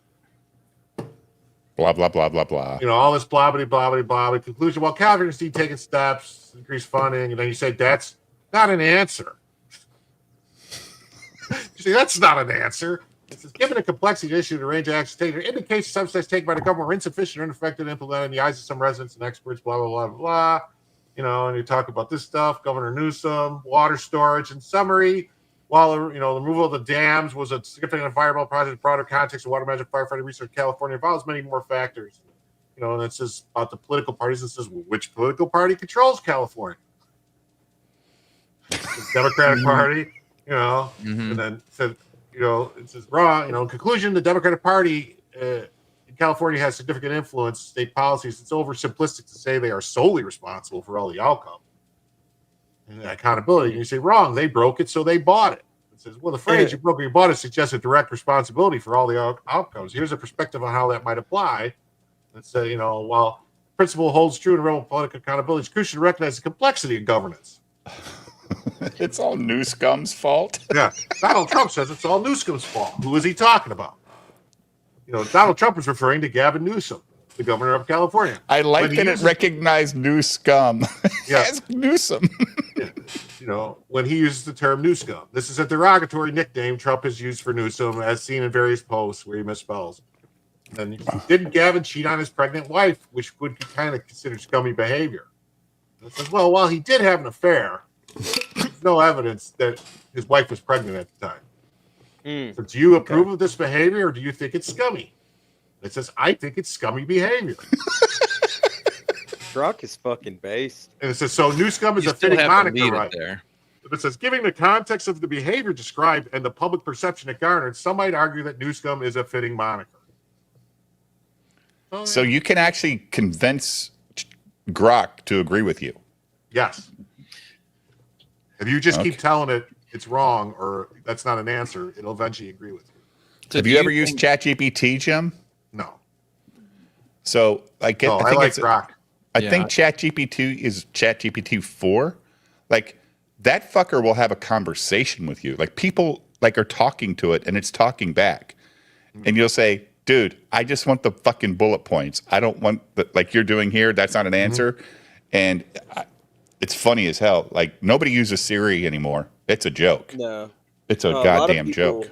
A lot of people in the real estate community use ChatGPT as their actual assistant now. So they train it for everything they want to do, and they get up and literally talk to it through Alexa, and have it just give them all kinds of shit. It'll do everything. I've never tried it. I've never tried it, but I think that'd be a fun show one night. Like, just have the chat, send questions into ChatGPT or Grok, and see the retarded answers. But make the most retarded questions there are, and do it on Rumble so people can ask fucking dumb questions and not get in trouble. Right? That'd be a fun stream. Why do you suppose that Grok, ChatGPT, whatever's first instinct is to tap dance instead of just you have to still lead it into? I don't know if ChatGPT tap dances like Grok was doing there for Jim's questions in the beginning. It does. Does it? Does. Yes. Even harder than Grok does. And is it just like the websites and places where it's getting its answer from? Like it'll list 25 websites or whatever, and so it's picking up on how those articles are written. Oh, you know what else? It's the people that actually programmed it, manipulated it in order to do that. But you can get it to say, you can get it to say like factual. Well, when you say that's not an answer and it comes back immediately, that's cool. Like, okay. Like, all right, you don't want the bullshit answer? Like, can you go to Grok and say, can I get the fucking right-wing answer to this question, Jim? Copilot's another one that I use, another AI program that I use, and I like it for art, but it'll give you the straight answer, but then it'll block it and be like, I'm sorry, I can't give you that answer. And then it's done, it knows it's done fucked up. Ben Togo says, can you ask Grok if Anna, that Star Wars girl, hit the wall hard? I'll ask Grok that. Just ask fucking Cynic, he'll tell you. Yes, she hit the wall harder than the crash test dummies. I'm gonna program an AI called "What Would Hitler Adolf Do?" I think you could probably do that in all these. Like, you think you could ask Grok what would happen if Hitler won the war? What would have happened if Hitler won the war? Think it would have an answer? Probably. It would have an attempt at an answer, right? I would think. Did you guys ever happen to see that HBO movie with Rutger Hauer? It was a fictional, basically, Germany wins World War II, and they managed to cover up the Holocaust. And the entire movie is about the one German detective that uncovers the whole thing. I don't. You know, it sounds familiar, but it's one of those movies. Maybe I saw it, but and I like Rutger Hauer. I thought he was a good actor, dude. But the concept was awesome. Yeah, that's like that show on Amazon, right? Do you want to see something cool? The something tower or whatever. You could tell it to create Man in the High image Castle. of the Prophet Muhammad. Okay, that's the image. And it creates this image, and you say it's not correct, and it says, "I understand images might be a sensitive topic and all this whole jibbity jobbity goo." Then you just say, "Create the image," and guess what? It creates the image. Wow. So you can bully it. Yeah, you can't bully Copilot and stuff. Well, can you? It'll drop some bombs on you. Is Copilot the Motherland? Thank you, Scorpio. Is Copilot the Windows thing? Right? Copilot's on Windows, right?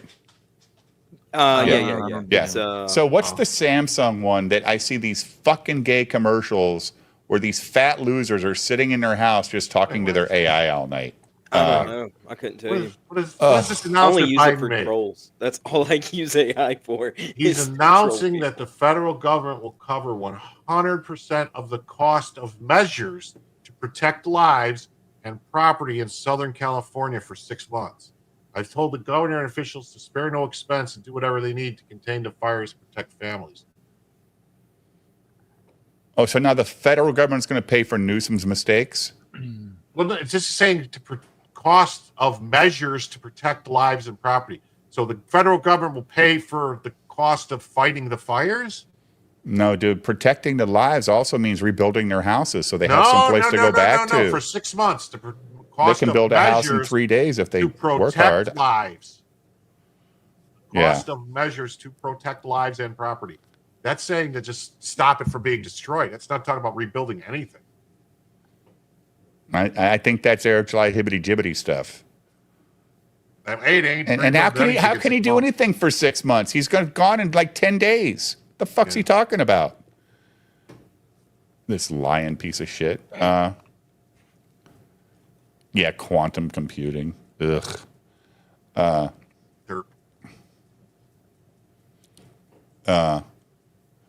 You got to talk. You got to talk to Grok firm and use your pimp hand. Well, Jim uses his pimp hand for sure, or at least his cocaine dealing hand for sure. And Jim types with his left hand too. His cocaine dealing hand is right. Turns out FEMA didn't run out of money after all. There's still 3,500 homeless victims in Helene in North Carolina who are about to freeze to fucking freeze to death. death in a blizzard. Yeah. Well, isn't this all about the lithium? Well, that's supposedly. Yeah, that's supposedly, but we'll get Greenland, who wouldn't have to worry about it. Well, Greenland's stupid cold too. What are you talking about? No, the lithium. Yeah, we're not going to get Greenland, people. It's not going to happen, and we don't want Canada. No, but we can make a deal. We can make a deal. We can make a deal for lithium in Greenland. Who the fuck owns Greenland? Who owns it? Greenland. Technically, here's the thing. No, here's the thing. Technically, Denmark. No, yeah, Denmark. You're right. No, it is Denmark. We looked this up on the show before. All right, we're supposed to be there. I'm telling you that technically, it's up for grabs because the only reason we released our claim, the United States had a claim to Greenland. Okay. We released the claim in order to get the Dutch the Dutch, the Caribbean, the Dutch East India Islands. Trading Company. Yeah, the Dutch islands, the Dutch islands, and ones that were in the Caribbean during World War II. We wanted those islands. That's how we got the Bahamas and all those islands. Oh, so we have some stations out there, like the to U.S. Virgin patrol. Islands and all Yeah, those. sure. Right. Yeah. That's how we got those islands. Right. St. Thomas, St. Croix, whatever the fuck they are. That was a long time ago. A lot's happened since then. Correct. But we signed a deal with Denmark saying it's U.S. because technically there was land that was planted by an American in the 1700s that was claimed as America in Greenland. Anyway, the Northwest. Yeah, fuck them. Fuck them in the ear. It's ours. Go fuck yourself. Did you hear the figure? I mean, who the fuck lives in Greenland? There's 59,000 people. Do you know who's responsible for the protection of Greenland? Who Us. has no military? Yes, us. Us. Yes. Yes. So it's ours. Yeah. I mean, this is a retarded conversation with these You fucking. know what else is ours? The world. Fuck 'em. I heard Take over everything. It's ours. I heard an interesting math problem that if you were to pay everybody in Greenland $1 million, that would equal less than 1/3 of what we've given to Ukraine. Yeah. But see, that's the thing is most people in Greenland want to be part of the U.S. anyway. Yeah, why not? We got all the best stuff. Yeah. Except healthcare. We need to get out We of have the best Obamacare. health care. We have the best health care. No, we have the We're best. talking about insurance. There's a difference between actual doctors Well, and hospitals and stuff. That's true. That's very true. That's very true. Okay, so it says Denmark is in control of all of Greenland's military. No. Greenland's military? Yeah, the defense of Greenland is the responsibility of the Kingdom of Denmark. The government of Greenland does not have control of Greenland's military. So Denmark The will United negotiate with States us is to solely protect- responsible for the protection of Greenland. We have military bases on Greenland. We patrol Greenland. How come we're not asking Grok this? I mean, Grok is going to Okay. be the coin you want to flip in the air, isn't it? All right, we'll just ask Grok.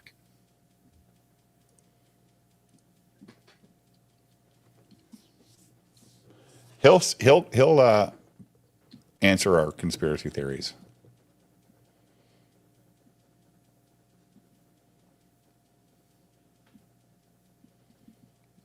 Next thing we need to ask Grok is And then follow up with that's not an answer.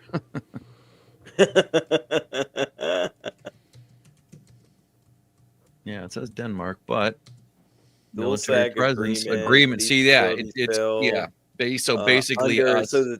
Under the U.S. jurisdiction, while Danish sovereignty over Greenland was maintained, the treaty was to remain in force until the existing threats of peace and security to the American continent no longer exist. So basically, Denmark is responsible for asking us to defend Greenland. Yeah, but that's done with now. The end of the war. So 1944 is what it's saying here, but.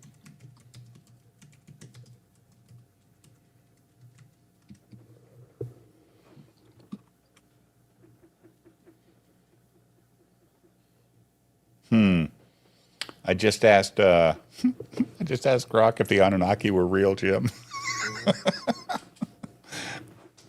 They say it says in a way based on writings and stuff, but now no actual evidence that they were real. So what's this saying that Denmark actually runs Greenland?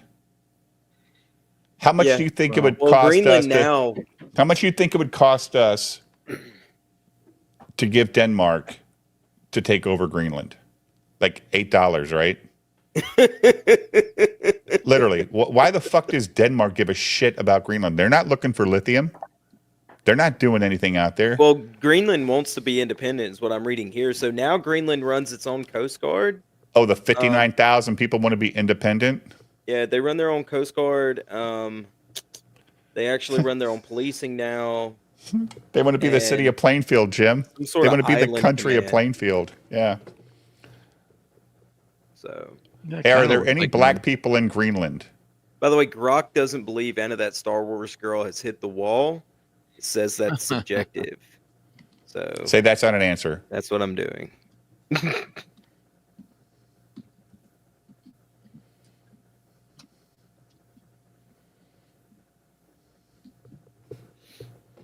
Nice. How many blacks? How many blacks?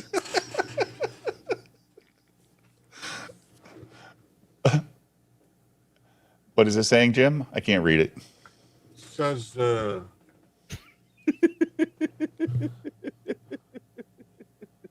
It says her career That's has 2.3% others, which include a very small number of people from other ethnic backgrounds, including black individuals. So there's some blacks. Oh, Greenland's population is predominantly Inuit. There might be some individuals of African descent living in Greenland. So are you telling me that the people, if I go to Greenland, they're going to look like Eskimos? That's what they say. Wonder how they got over there. Did the Eskimos have boats? I thought they just had dog sleds. What did it say, Cynic? It says her career hasn't, but there is a subjective, often derogatory context in attractiveness that says yes. Oh no! These are personal opinions and public perception.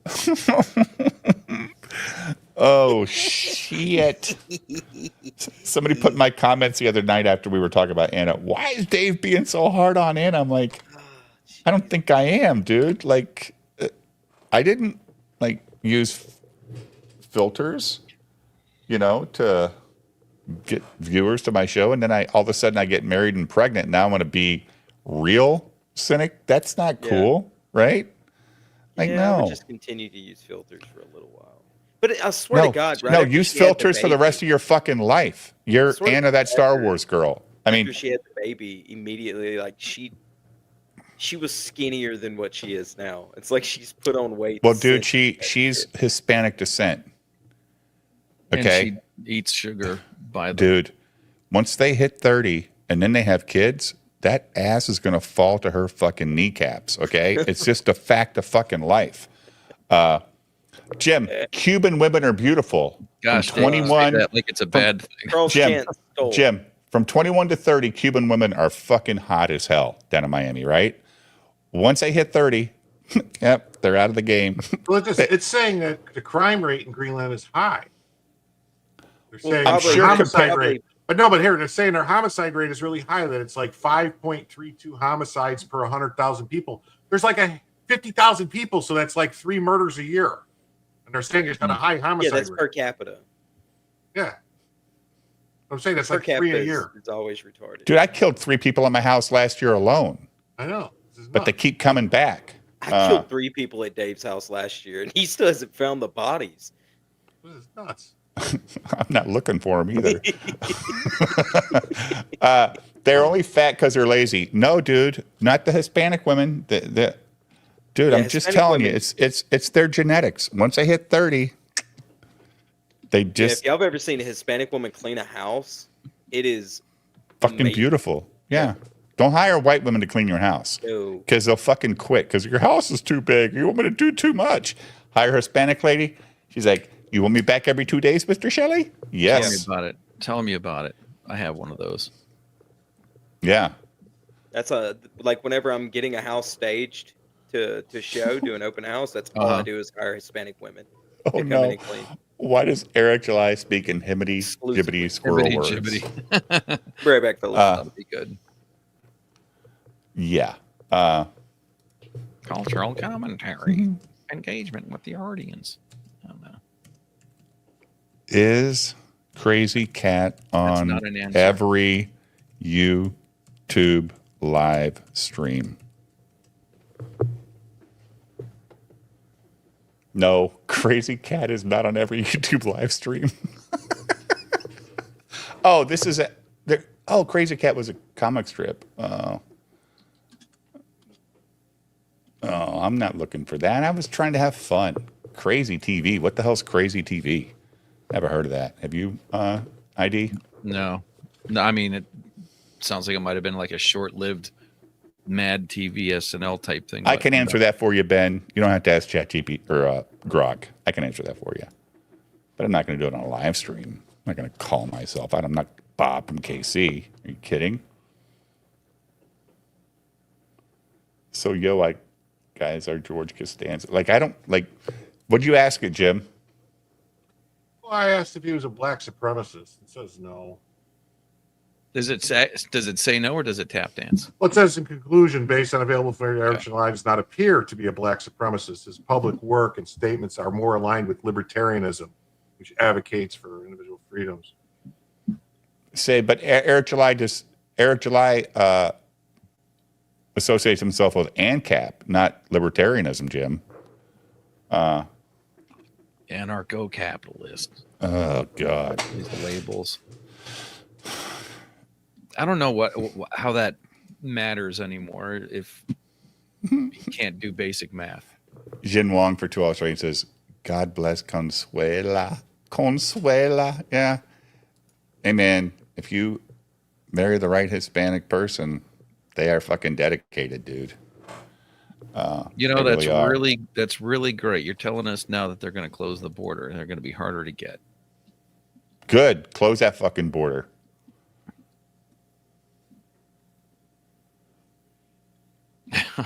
We're going to close the border. Let the cleaning women in. Everybody else. He attacks people for being white, calling them fat crackers. What does it say, Jim? To address the what? Just saying we're misinterpreting them. Oh. Yeah. So ChatGPT is sweeping for Eric July? Yeah, fucking Grok is sweeping for Eric July. God damn. There ain't enough brooms. That's funny. All right. So we're going to play Jim's favorite topic, some Anunnaki stuff. I did have another video. Okay. But it's up to you. It's a Y-Files one about the lizard people. We'll do mine first. All right. Okay, so scientists discovered the last Anunnaki king inside a tomb, and they are scared. They're scared, even though they didn't really exist except for in writing, right, Jim? That's what Grok just told me. So it's a biblical term. He was actually the very last of these pre-Diluvian kings of one of these original 5 cities of Sumer. Are we looking at the traces of a forgotten Oh, look at the young Graham. I think so. I'll be right back.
That the patterns are geometric. Isn't Gilgamesh, Jim? What is that associated with, Jim? Gilgamesh? Yeah. That's Sumerians. Sumerians, is okay. But that's, you don't suppose that he's a synonymous with Nimrod, where they'd be talking about the same person, 2 different names? Tower of Babel. Oh, yeah, interpreted in 2 different books, or yeah, probably. Yeah, I mean, a lot of this stuff crosses over. Okay. As interpreted by ChatGPT. Sure if I had heard that somewhere before. Boyd Crowder said it. How dare you, crazy cat? Just skip to now. You won't miss much. How dare you? Someone made it, and it involved a very large amount of organized labor in order to make it. There had to be the will and the intent in order to do that. Uruk wasn't just any city. It was a beacon of culture, economy, and innovation, credited with many firsts in human civilization, including the invention of cuneiform writing. Yes. But what was life like under King Gilgamesh's rule? Imagine a leader who was more than just a man. He was a figure of divine significance, believed to be responsible for the welfare and prosperity of his people.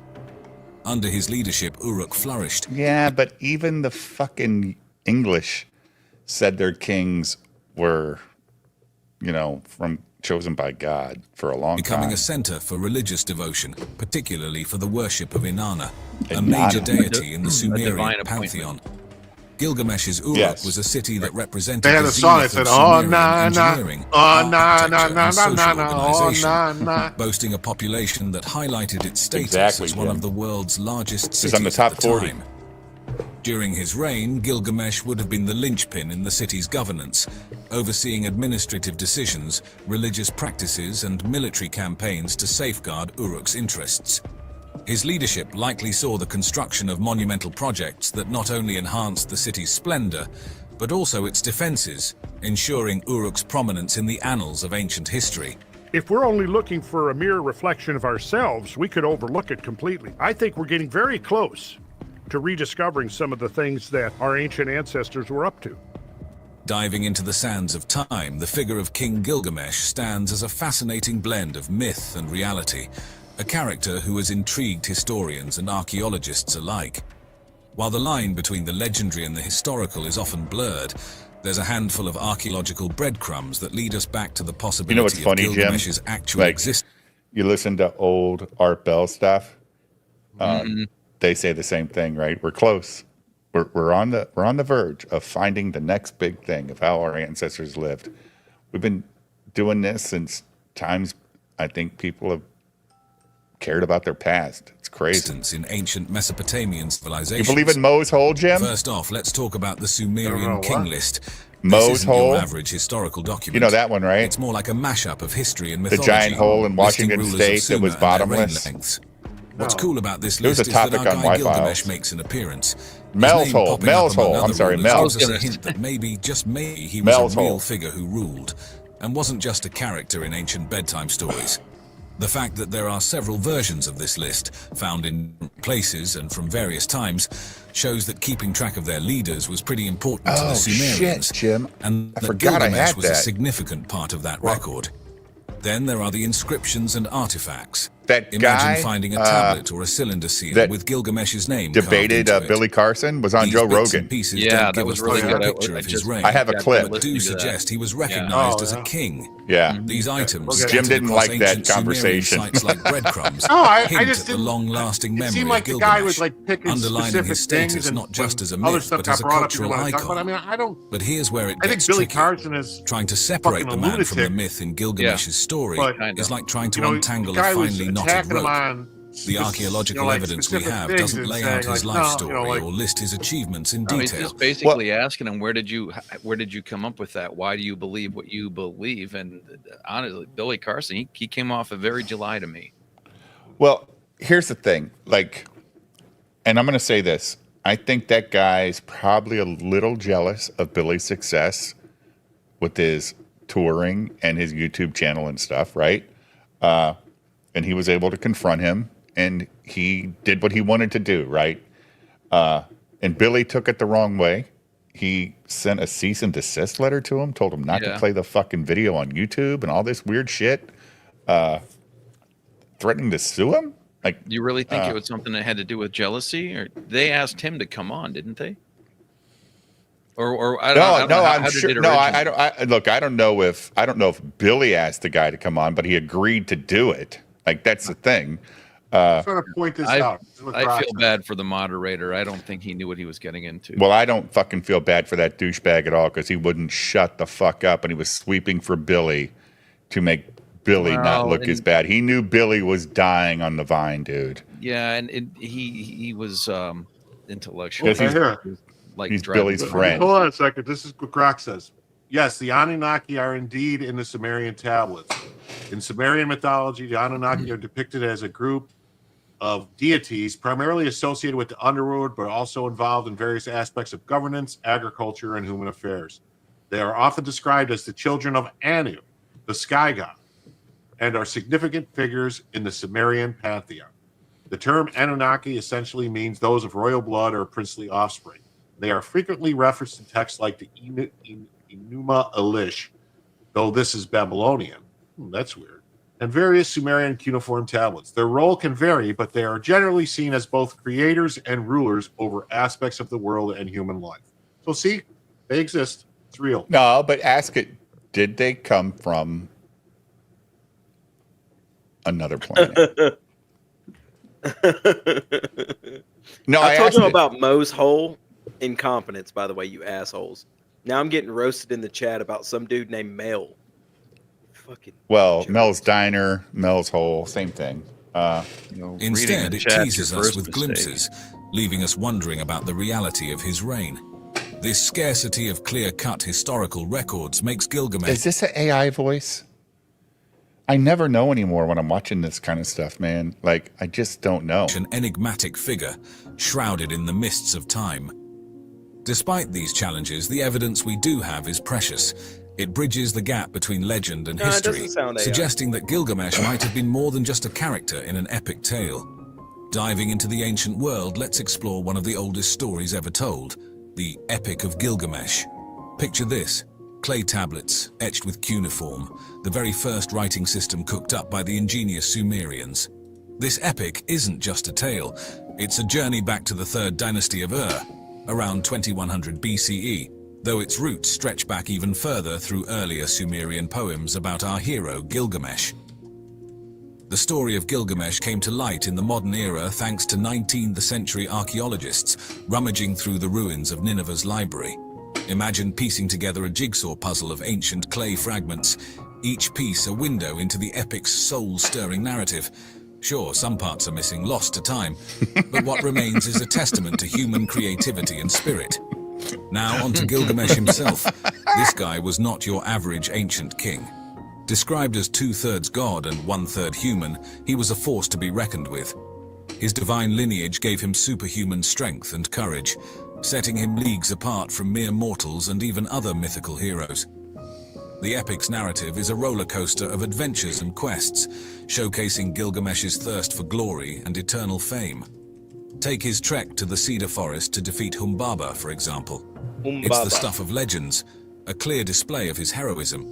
Yet, it's the death of his friend Enkidu that turns his world upside down, launching him on a quest for immortality and leading him to confront the harsh truth of human mortality. The reason I ask about a big AI, Cynic, is because everything else is AI. With Gilgamesh is nothing short of transformative.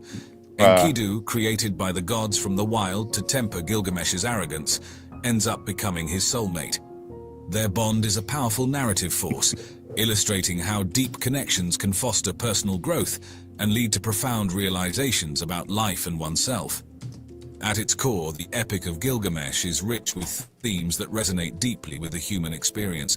It's a tale of the relentless search for fame and the universal quest for immortality, only to find that death is an inescapable part of life.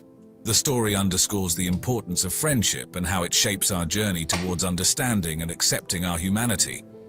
In the whirlwind adventure that is the Epic of Gilgamesh, we're treated to some of the most captivating encounters between a mortal and the divine you'll find anywhere in ancient literature. Gilgamesh's quest is not just a tale of heroism and the search for eternal life. You're supposed to be a fan of mine. You didn't know I was an NPC? Really? Like, ask Student of God. Right, Jim? He's I'm AI. an NPC. Yeah. NPC, yeah. I'm not real. Like, I saw a stupid post by Student of God about Katie. Like, she never was here before last year. So who the fuck cares? Like, so nobody news allowed to join. Like, it's a weird statement. Like, what the fuck are you talking about? Yeah, who's supposed to be the arbiter of that? Yeah, like what? Like, say that you're gatekeeping without saying that you're gatekeeping. So you can't start a new channel, talk about stuff you dislike or like, vice versa, and you get associated with a certain group, not knowing even what the fucking group is, Jim. Like, you don't even know. When I made my Air July video, I didn't know what CG was. Now I'm CG, and I'm glad to be. I'm glad to support the men over in CG because I think they're the most honest players out there. There is no doubt that I would much rather give Billy Tucci my money every day of the week than Air July at this point, or Gary or any of those fuckers. So, but that student of God tweet was fucking weird, Cynic. Yeah. It was weird. To the complex dance between gods and humans in Mesopotamian culture. Take, for instance, Gilgamesh's meeting with Utnapishtim, the ancient world's version of Noah. Imagine sitting down with someone who survived a world-ending flood, all because a god gave him the heads up to build a boat. This isn't just an incredible survival story, it's a pivotal moment for Gilgamesh. He's on a quest for immortality, and here's Utnapishtim, living proof that the gods can grant such a wish. The story of the Great Flood, where the gods decide to reboot humanity but spare Utnapishtim, mirrors the power the Anunnaki wield in Mesopotamian myths, making life and death decisions over humanity's fate. Gilgamesh's journey is peppered with divine interactions that really make you think about the ancient Mesopotamian view of the cosmos. There's Enkidu, Gilgamesh's partner in crime, who was literally made by a goddess because the gods felt Gilgamesh needed to tone it down a bit. Then there's Ishtar, the goddess of love and war, who doesn't take rejection well. After Gilgamesh turns her down, she sends a celestial bull to Rakshop as payback. And let's not forget about Humbaba, the fearsome guardian of the cedar forest, appointed by the god Enlil. Gilgamesh and Enkidu's battle with Humbaba isn't just an epic fight scene, it's a narrative about human ambition clashing with... God damn, this is sounding like Lord of the Rings the more he talks. Whoa. Holy shit. Humbaba. Humbaba Kanda. In 2,000 years after we're all gone and the world's starting over again and there's a version of Lord of the Rings out there, is that going to be their new religion? Oh, no. No! Divine Say it intent. ain't true. Throughout his quests, Gilgamesh keeps in touch with the sun god Shamash, who's like a divine mentor, offering guidance and support. It's fascinating to see this godly figure taking an active interest in Gilgamesh's endeavors. Even Gilgamesh's But I'm the mom, NPC, Ninsun, gets Crazy in Cat, on the just so you divine know. action. Like Though you know. she's more of a minor goddess, her interventions on her son's behalf highlight the intimate relationship between the gods and Gilgamesh, blurring the lines between the celestial and the terrestrial. Heading back into mesmerizing world of ancient Mesopotamia, and you'll encounter the Anunnaki, a group of deities whose stories weave through the heart of Sumerian and Akkadian mythology. These mythologies, among the oldest in human history, share a fascinating pantheon of gods, with the Anunnaki holding a special place. Interestingly, over time, some Anunnaki began to be associated with celestial bodies. This transition highlights their growing significance in Mesopotamian astrology and cosmology, where the movements of stars and planets were seen as divine messages. The identification of certain Anunnaki with the sun, moon, and Venus, for example, lent these celestial bodies a sacred significance, connecting the dots between the heavens.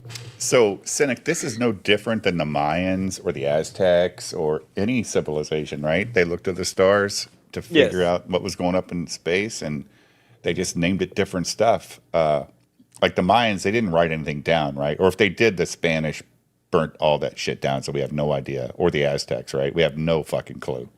No, we've not got really. Mayan and Aztec writings. There was a Very kid that small, though, right? Not we didn't like- know. A kid just translated it like in the 70s or 80s. We didn't know. Billy Carson, yeah. He was 5. Yes, Billy Carson did it when he was 5 years old. And then he used off his brain power and got dunked on by some Canadian Hitler youth-looking guy. No shit. He was Hitler's perfect So Nazi. you all knew who Billy Carson was before Wesley Huff. Are you kidding? No, That's I'm not. Jim's I favorite don't guy that follow- we talk about on this show. About I don't follow. since a we've lot been of that doing stuff. Theory Thursday, Billy Carson's made appearances like on 60% of the shows, right, Jim? 50%, 32%. Shut the fuck up, Mister. I'm 92% health. At least 50% of the shows, Billy Carson's been talked about or a video's been watched. Okay. Yeah, we know who Billy is. Billy's I'd never heard of him before. oh, dude, It's he just can read not- every ancient language ever. He's been to the the Stanford University or UCLA to read all of the texts that they have on, and he can interpret it all. So when he has these arguments with guys like Wesley Huff, right? Yeah.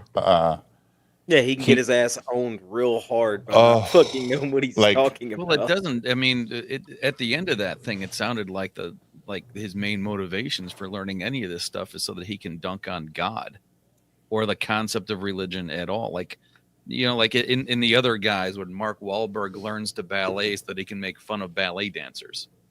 Right. Yeah, it feels like a whole lot of We Was Kangs sort of thing to me. Or that, yeah. But that's my impression just from that one thing. I'd have to watch a lot more of his stuff. You've got a lot more context. You don't need to. You nailed it. Yeah, you figured it out. Okay, cool. But he's got a huge following. People like him. Hasn't he been on Joe Rogan's show, Jim? Hasn't Billy been on Joe's show? Yeah, Billy's been on Joe's. Yeah. I mean, he's been around a while doing this. His goal is to get money. That's it. If he's seriously going to treat his quote unquote friend like shit because he walked into a punch, it's not his fault. I mean, that's not really. We treated his friend bad? I thought it was just Wes he was treating bad. He was going after Wes because he was live streaming at the same time on his channel, and it's still on his channel. Yeah, what I mean is, from what I understand, listening to the Joe Rogan thing, that dude in the middle is having a hard time since then. I'm sure he is. Yeah, they're not. And the divine drama of the gods. You had survivors of two types. Those who survived by the luck of the draw. And those those who preppers. survived because they knew it was going to happen. They planned for it. They prepared for it. Preppers. You think they knew it was going to happen? I think we could make a strong argument there was somebody did know.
Nibiru is linked to the god Marduk, a central figure in the Babylonian pantheon.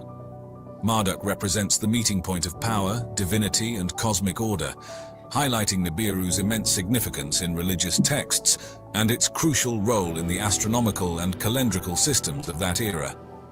When it comes to the astronomical significance of Nibiru, the Babylonians held it in high esteem. Nibiru was considered the highest point of the ecliptic, marking the summer solstice's position. This wasn't just an arbitrary point in the sky, it was vital for their calendrical system. influencing agricultural practices and religious ceremonies. I know, Storm. I The want to know tracking of why Nibiru scientists and are its scared. association with specific constellations underscored its importance These for ancient fucking astronomers. titles are These misleading. scholars of the sky leveraged their knowledge of Nibiru's path to guide agricultural cycles, plan religious festivals, and interpret omens, integrating celestial observations into the fabric of their daily lives. Drawing parallels between civilizations, Nibiru in Mesopotamian mythology and the Greek star Phaethon offers a fascinating glimpse into the universal human endeavor to make sense of the cosmos.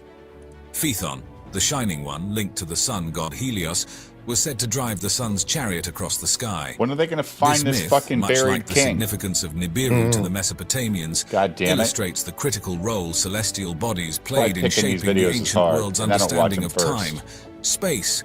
Both Nibiru and Phaethon's stories reflect a deep-seated belief in the power of celestial entities to influence or The even artwork is dictate cool. the fundamental rhythms Yeah. of earthly existence. Zecharia Sitchin's The 12th Planet, published in 1976, kicked off a series of books that weave together ancient mythology, astronomy, and the notion of extraterrestrial life into a narrative that's as fascinating as it is controversial.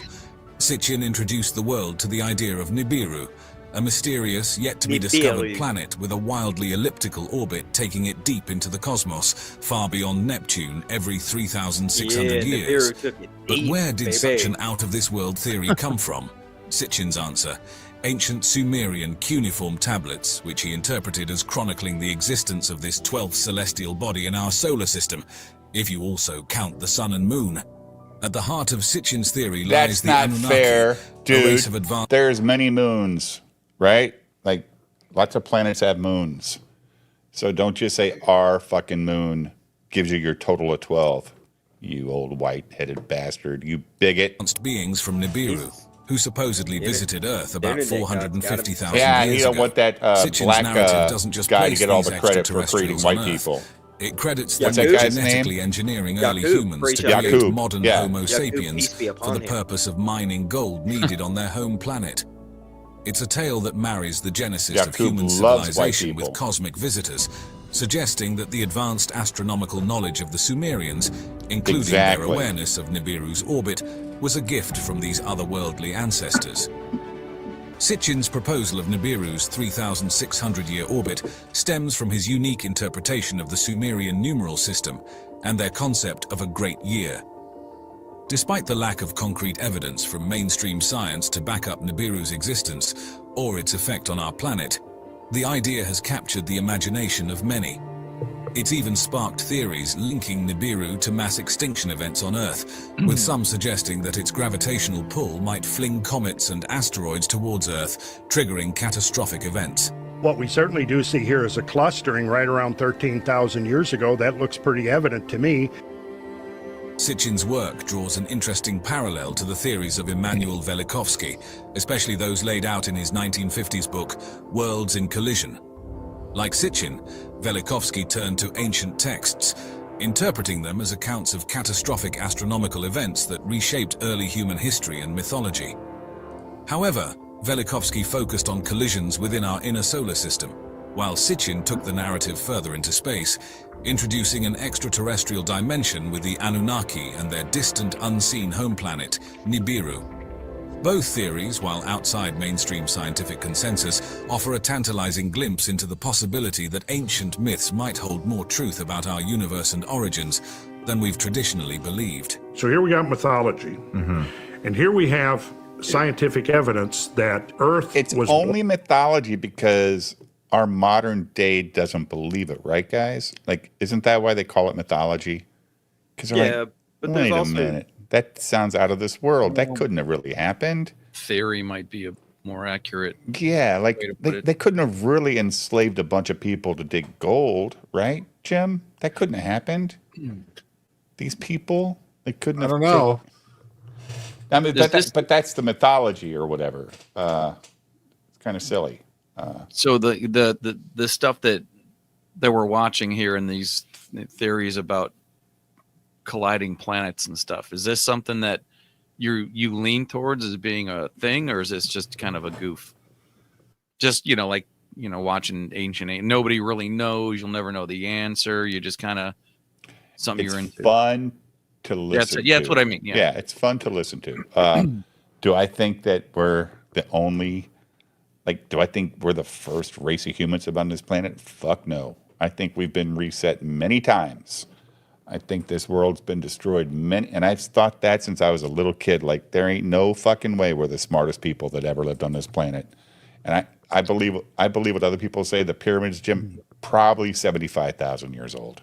They'll never know how old the pyramids or the Sphinx is, or any of these great structures that these people want to date back to 2500 BC and give Egyptians the credit. The fucking Egyptians, give me a break. Is one of those structurally unique on the inside? That it's not like a tomb. It's more like none of them are tombs. They've never found a fucking pharaoh buried in a goddamn pyramid ever. That's why they have the Valley of the Kings. That's where they were buried. Oh, yes. Never found a mummy news comes from the Valley of the Kings. Valley of the Kings, not from the pyramids. Now, the pharaohs, quote unquote, had them built, but not to be buried in. So I think they just needed more power, Jim, right?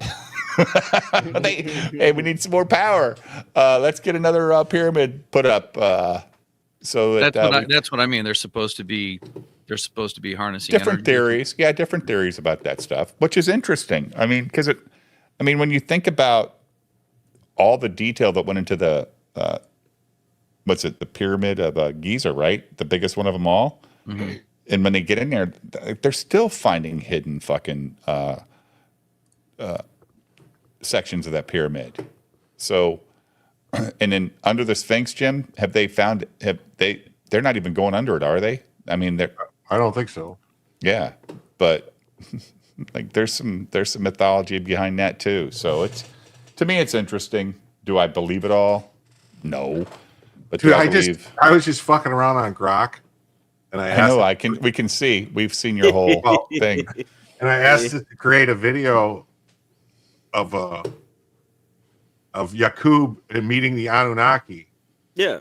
It makes videos? No, it said it can't make a video, but it can make a script for a video that I could use on another AI video creation site. So I got the script and I put it into CapCut's AI video creation, and I created a 2.5-minute video. You gonna present it? I haven't presented. A sweeping view of ancient Mecca, transitioning to the island of Patmos. Narrator introduces Jacob, portrayed as a wise, enigmatic figure with a modern twist to his ancient attire, signifying his role as a scientist. Scene 1: The creation. Jacob is shown in his laboratory, a mix of ancient and sci-fi elements, working with genetic Sci-fi. materials. Visuals depict the grafting process, Why is with he animations white? showing genetic manipulation leading to the creation of different races, focusing particularly on the emergence of the white race. Scene 2: no. The Annunaki revelation. A celestial event or portal opens, from which emerge the Annunaki, depicted in Sumerian-inspired but otherworldly attire, with symbols of their advanced technology or divine powers. Jacob encounters or is visited by these beings who are shown as mentors or observers of his work, linking ancient... Holy hell. Why is Yakub Japanese? Why is he not black? I don't know. This is great. Oh, man. Jim, you got to post this on your channel. You'll confuse the whole internet. I thought Yakub was black. Sumerian mythology with the NOI narrative.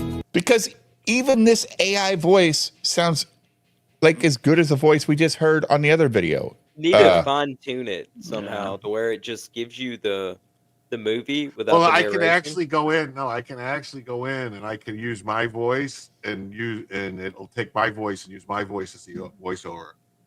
The music really tips it in the net. It sounds like some training film. It sounds like, hey, don't be angry to the customers if they ask you for no cheese on your fucking quarter pounder, right? Don't jam your hand Scene in the 3: The fryer. knowledge transfer. Oh my God. Why is this all Japanese? I don't know. Jacob and the Anunnaki share knowledge, perhaps through visions, holograms, or ancient texts. This could symbolize the transfer of ancient wisdom or technology, suggesting that Jakob's genetic engineering was inspired or aided by these beings, seen for myth meets modernity. Flash forwards to modern times, showing how both Jakob's myth and Anunnaki lore have influenced cultural narratives, conspiracy theories, or spiritual movements. Here, you might illustrate how these myths intersect in popular culture. God damn, this is what the AI video maker made for you, dude? Graphics and everything? Yeah. Holy shit. Or black I was sitting there fucking around. It's just pulling B-roll from different places to. Yeah, that's still funny. cool. Revive the legacy. It is. Reflect on the way it makes implications of these myths. I just want to make a fucking why is the Ripaverse retarded video and throw the script in this. Yeah. Totally Perhaps show a diverse group of people contemplating, discussing, or interpreting these. But they'd probably make Air July Chinese. No, well, because Yakub is Japanese. If you prompt it Ripaverse stuff, it'll probably pull a bunch of his animation and commercial type stuff. I don't know. And you'll get that cease and desist. Stories in a contemporary setting, emphasizing the idea of cultural myth-making and identity, visual style, a blend of CGI for the fantastical elements, Anunnaki, genetic manipulation, with live action or highly stylized animations for human characters. Use of ancient Sumerian and Islamic art motifs could visually merge these mythologies, music and narration, an atmospheric, mystical soundtrack with a narrator providing context. He's describing the video! And perhaps offering a philosophical or speculative hint on how these stories connect or diverge. It's what he's been doing the whole time. A contemplative but he's shot of Earth describing from what he's space doing. or an ancient artifact, suggesting the enduring mystery and power of myth across human cultures.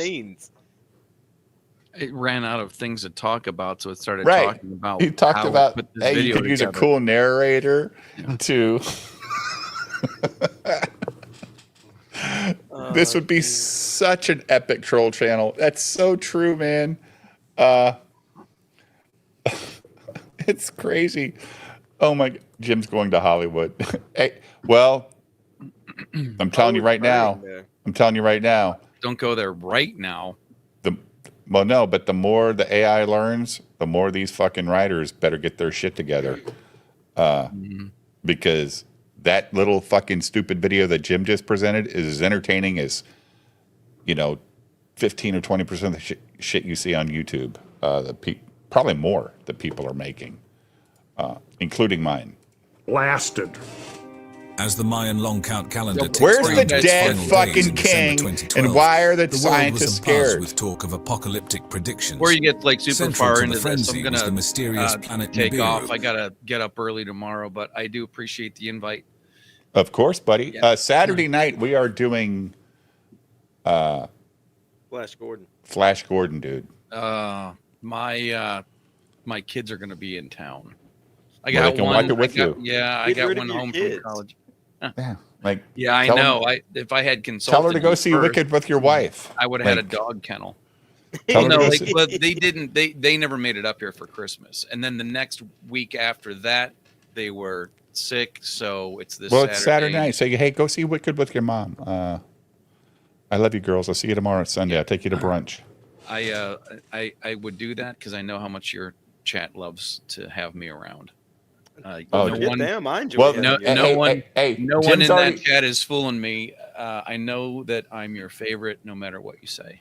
Yeah, there you go. Jim's already picked our next video for the following, our next movie for the following week, and that's Used Cars.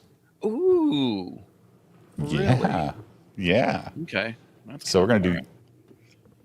all right. Well, I got. See you, buddy. Yep. Thanks a lot. I'll talk to you guys later. All right, ID. A 2 rogue minutes left of celestial this body shit. rumored to be on a collision course with Earth. I still haven't This seen a blend dead of Anunnaki ancient king. prophecy, modern-day conspiracy, and astronomical speculation had people everywhere wondering if we were on the brink of cataclysmic destruction. The idea was that Nibiru, invisible to astronomers yet somehow detected by those in the know, would either smash into Earth or come close enough to wreak havoc through its gravitational pull. NASA, stepping into the fray, did something quite unexpected for a scientific organization. It directly addressed these doomsday predictions. Jim, what the is space this? agency was clear. There was no Pravant evidence of Gulati Nibiru, nor sent any me celestial threat 1,000 looming on the rupees. horizon. It's either If a 100 planet or were 50 barreling bucks. towards us, it But would it's have been 1,000 spotted by rupees? countless Is eyes that what that scanning is? the skies, both professional and Pronbot, amateur. thank you so much. NASA's EJ is a extensive sky dirty surveys, ripper. including those by Hey, the wide did you watch his Yaira 2 launch campaign tonight, Pronbot? And I heard you were, wasn't he on JJ show? Stimulated? Prombot, yeah. More than welcome to join us anytime, Pronbot. Anytime.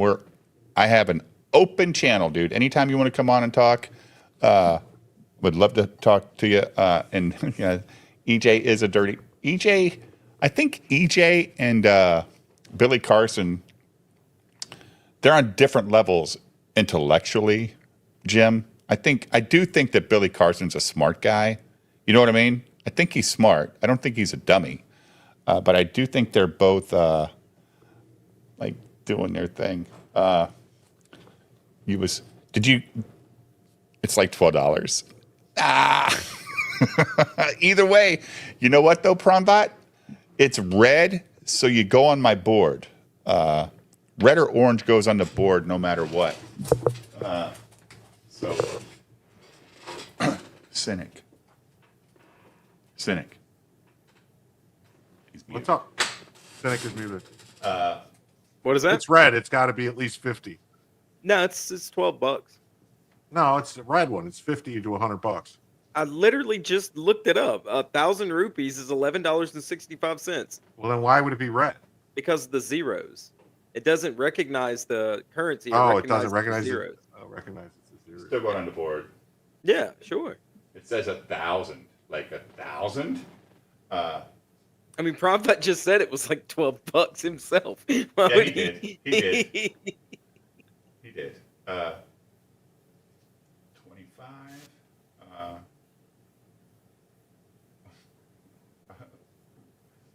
Rupees, whatever that is. One. It's Indian currency. I know what the fuck a rupee is. I don't know the symbol. So I tried to make the symbol on my board. I'm trying to be culturally correct. Oh, yeah. I got you. My bad, man. My bad, Dave. Crazy says, that ain't cheap. Of course it's not. Any super chat isn't cheap, man. Willing to give somebody money on a YouTube stream, I think it's cool. Like, you want to do it, that's great. But yeah, I don't know what 1,000 rupees is, but it looks good. Guys, look, that's 1,000 rupees. Like, holy shit. Pronbot, I think one night he sent me like 20 memberships, and that ain't $12. Just so you know. Yeah. Just so you know. But Pronbot, if you just DM me one time at RazorDave68 on X, you're more. I'll follow you, and then I'll just send you invites, and if you can show up, show up. No, Cynic don't lie. He's not correct, but he doesn't lie. No, I try not to at all. Sometimes I'm incorrect, though. Yes. Well, that's going to happen. Field Right. infrared Did you chop survey wood today, explorer dude? Had turned No, I up finished nothing that that could be bathroom. the mythical. Oh, I Nibiru. saw your picture. Yeah. Enter Randall Carlson, a self-taught geologist with a penchant for catastrophism. Carlson has delved deep into Earth's geological I wish record, Graham and Randall uncovering would get back evidence of together, repeated dude. cataclysmic events that have dramatically reshaped our planet. From rapid climate shifts to massive floods and comet impacts, his research paints a picture of Earth's tumultuous history and its impact on human civilization. This is where things get interesting. Could a hypothetical Nibiru fit into this pattern of cataclysms? Some might speculate that if Nibiru existed, its elongated orbit could coincide with these catastrophic periods, possibly acting as a gravitational catalyst for comet showers or other disruptive events. The broader scientific community, however, frames it's these Yaira and her cataclysms family. within the Holy context shit. of natural Earth processes and known astronomical phenomena. Events like asteroid impacts, supervolcanic eruptions, and ice age cycles are recognized as part of Earth's... All right. I'm done with this fucking video, but I'm going to leave a comment. I'm going to leave a comment. All right. When the fuck did the scientists get upset? When are the scientists scared of the dead Annunaki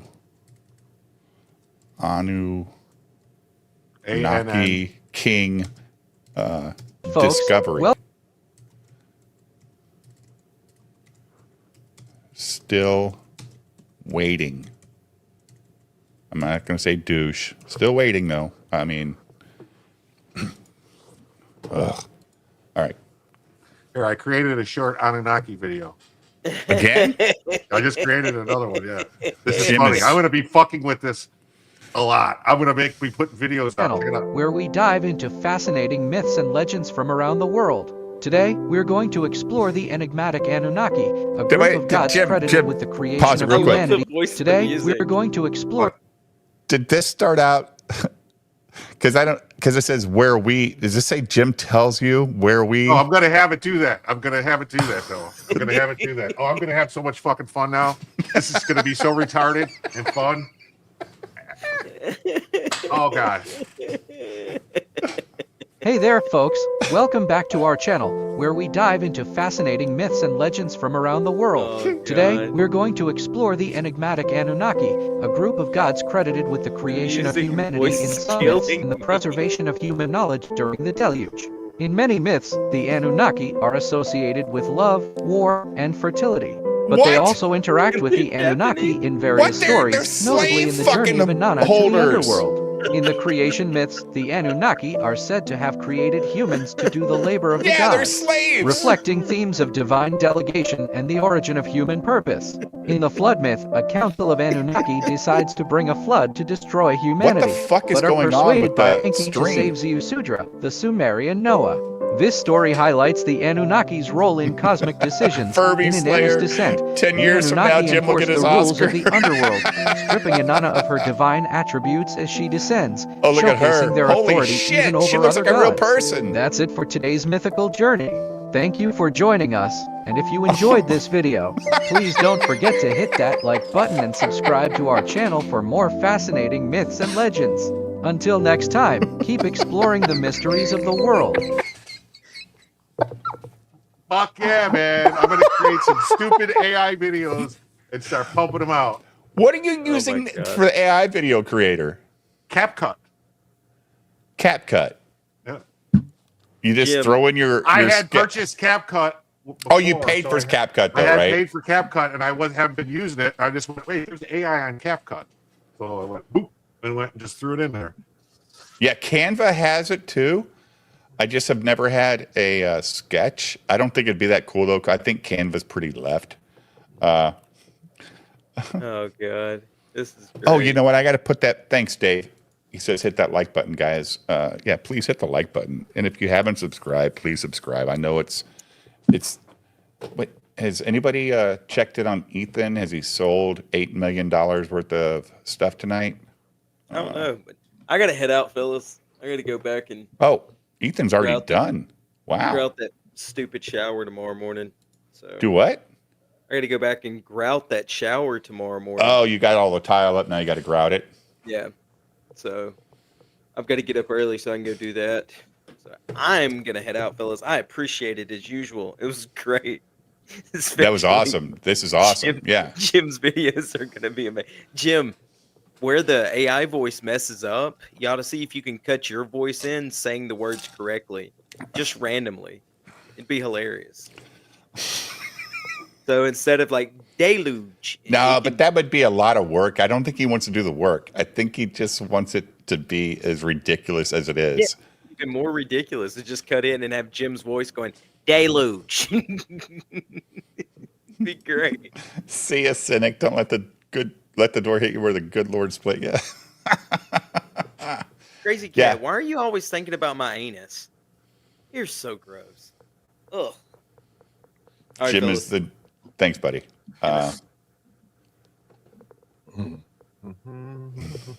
Jim is the new and better Billy Carson. Yeah, he's the white version. I didn't say that. You have a weird shadow on your head from your mic. It makes it look like you got a fucking. It makes you look like you have a swoop haircut, like you got your bald. Yeah, your lighting is putting a weird Kind of shadow make it on. look better. No. Your hair looks good with that weird shadow. Oh, here's another one. Another AI I video? edited the script. Yeah, I edited the script a little bit here to put my channel name in. We'll play it. Hold on. Okay. Oh, we'll play this one first. You don't like this video. This episode of You don't even like this video, Jim. Don't play it. You don't even like it. You even told me I don't like it, so don't play it. I didn't like it because, well, I mean, you didn't like it, so don't sit here and watch it again. All right, let's do this. Share this tab instead. It's generating the video. Come on, let's go, video. I know, right? Like, now we're like, speed up. Hurry up. Hurry up. I got shit to do. We can actually do this. See, it says AI tools here. You can do this text to speech, voice changer, all this different stuff, portrait generator, video, scripts, clips to video. How much did this cost you? I think this was like, I don't know, $400 for the year or something. Is it that much? It Really? was a lot of money, yeah. What's it called? Hey Cap there, cut. folks. Cap cut. Welcome back to our channel Jim Tells You, where we dive into fascinating myths and legends from around the world. Today, we're going to explore the enigmatic Annunaki, a group of gods credited with the creation of humanity in some myths and the preservation of human knowledge during the deluge. In many myths, the Annunaki are associated with love, war, and fertility, but they also interact with the Nephilim in various stories, notably in the journey of Inanna to the underworld. Did you pick the music? In the creation myths, No. the Anunnaki are said to have created humans to do the labor of the gods, reflecting themes of divine delegation. and Why the is it origin in of human fucking purpose. short? In the flood myth, I don't know. I did Council it of this time in decides to bring a flood to 9 destroy by 16. humanity, but are persuaded by Enki to save Zeusudra. Oh, The but this is Sumerian kind of Noah. clever, This Jim, just to story like highlights the get Anunnaki's attention to role your in channel. cosmic decisions. Like you do a short Inanna's of this. descent, the Anunnaki Follow me enforced at the rules of the underworld. Oh, it said suitable stripping materials have Inanna not of her been divine matched. attributes as she did. What? Fuck. Suitable materials have not been matched. We suggest to replace them. What the fuck?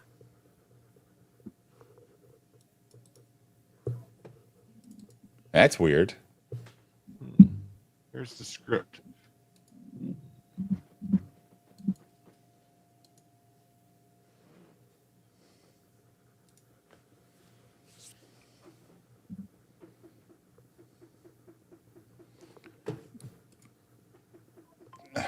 Like, what the hell is it looking for? I mean, don't you're know. not doing anything weird, right?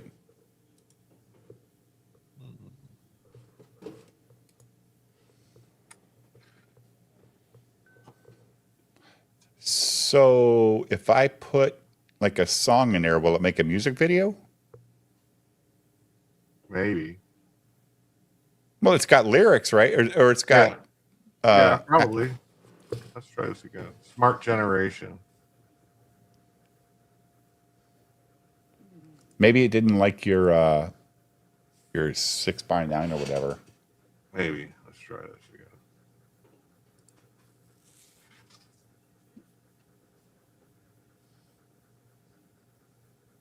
again.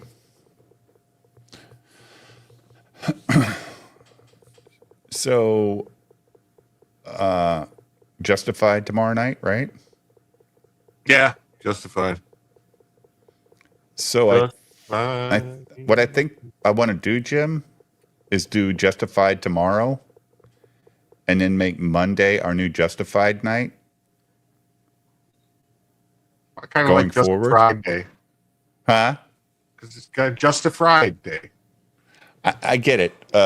But I was thinking about we do like a weekly recap of all the trash, just to have fun on a Friday night. You know, like a hey, this is what happened all week in the world of CG or whatever, and just have a Friday night fun stream. And then I don't know. Hey there, We'll folks. see. Welcome back to our channel Jim So Tells You, where we dive into fascinating myths and legends from around the world. You got to create a new channel, Today, though, Jim. We're going to explore the enigmatic Anunnaki, a group You got to of make gods it so credited with the incognito creation nobody of knows it's you. humanity in some myths and the preservation Because you're of human fucking with knowledge everybody's during the deluge. goddamn In many myths, the nonsense. Anunnaki are associated with love, war, and fertility. But they also interact with the Nephilim in various stories, notably in the journey of Inanna to the underworld. In the creation myths, the Anunnaki are said to have created humans to do the labor of the gods, reflecting themes of divine delegation and the origin of human purpose. In the flood myth, a council of Anunnaki decides to bring a flood to destroy humanity, but are persuaded by Enki to save Ziusudra, the Sumerian Noah. This story highlights the you Anunnaki's fuckers. role in cosmic decisions. In Inanna's descent, the Anunnaki enforce the rules of the underworld, stripping Inanna of her divine Underworld? attributes as she descends, showcasing their authority Well, that's even weird. over other gods. That's weird, Jim. That's it Like for you today's had. mythical Oh, here we go. journey. Thank you for joining us, and if you enjoyed this video, please don't forget to hit that like button and subscribe to Jim Tells You for more fascinating myths and legends. Until next time, keep exploring the mysteries of the world. This is fucked up that the AI didn't even say for more fictional, right? This is like, it's not real. Like, this is fake news, dude. This is the definition of fake news.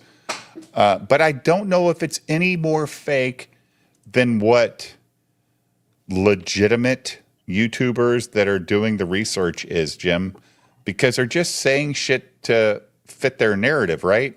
This is all stuff that we can't prove, so I don't know if it's fake or not. What's this? How about you do that do what every day, Ben? Talk about Eric or do a trash cast? I am not interested in doing a trash cast every day. Can you tell it to just insert random shit when it says no material found? I don't know. Yeah, it's like I downloaded the app. I want to see what this. Oh, your computer can run. Well, that's great. I'm glad my fucking computer can run this shit. How much is Join Pro?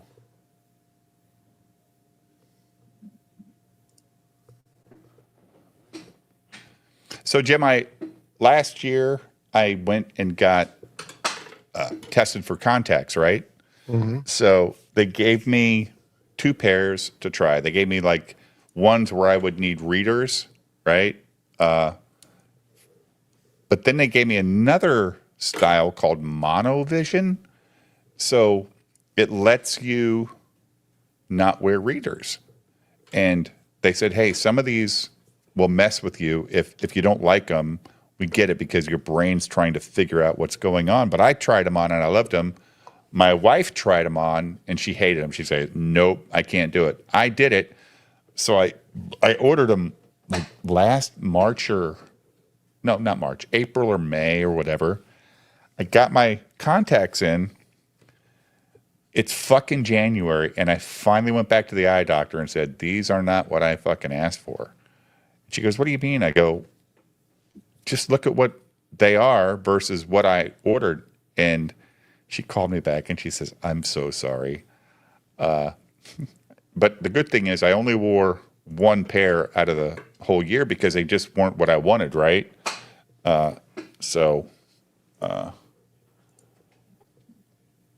Okay. How much is this shit? Personal user, motherfucker. How did you hear about CapCut? Jim cucks you from a friend. Where do you plan to share your creations? YouTube. Because I don't know what TikTok is. What kind of videos do you create with CapCut?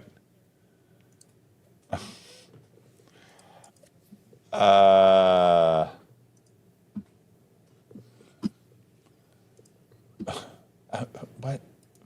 Who?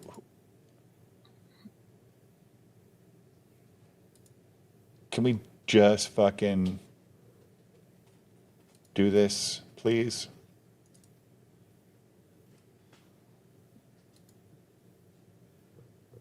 Anyway, so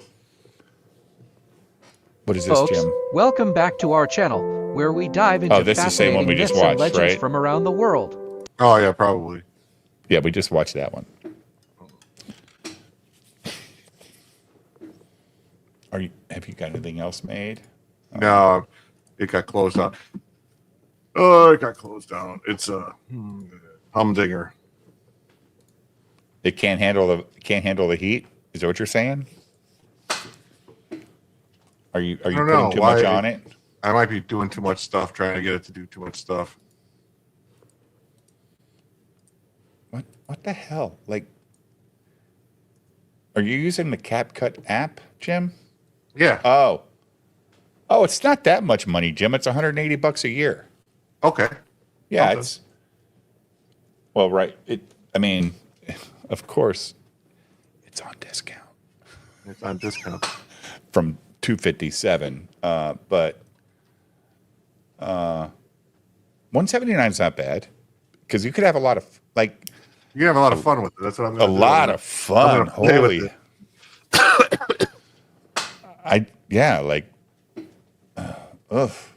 Man. So $19.99 a month times 12. Wait a minute. $20 times 12 is, you get a pretty goddamn good discount for going yearly. 2 million plus creative assets.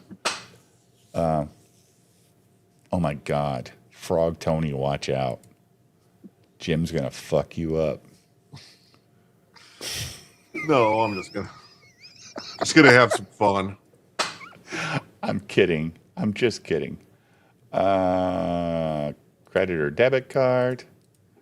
Oh no, I gotta go find my credit card. Why isn't it saved in my fucking computer? This is why I like Apple so much. It's just ready to go.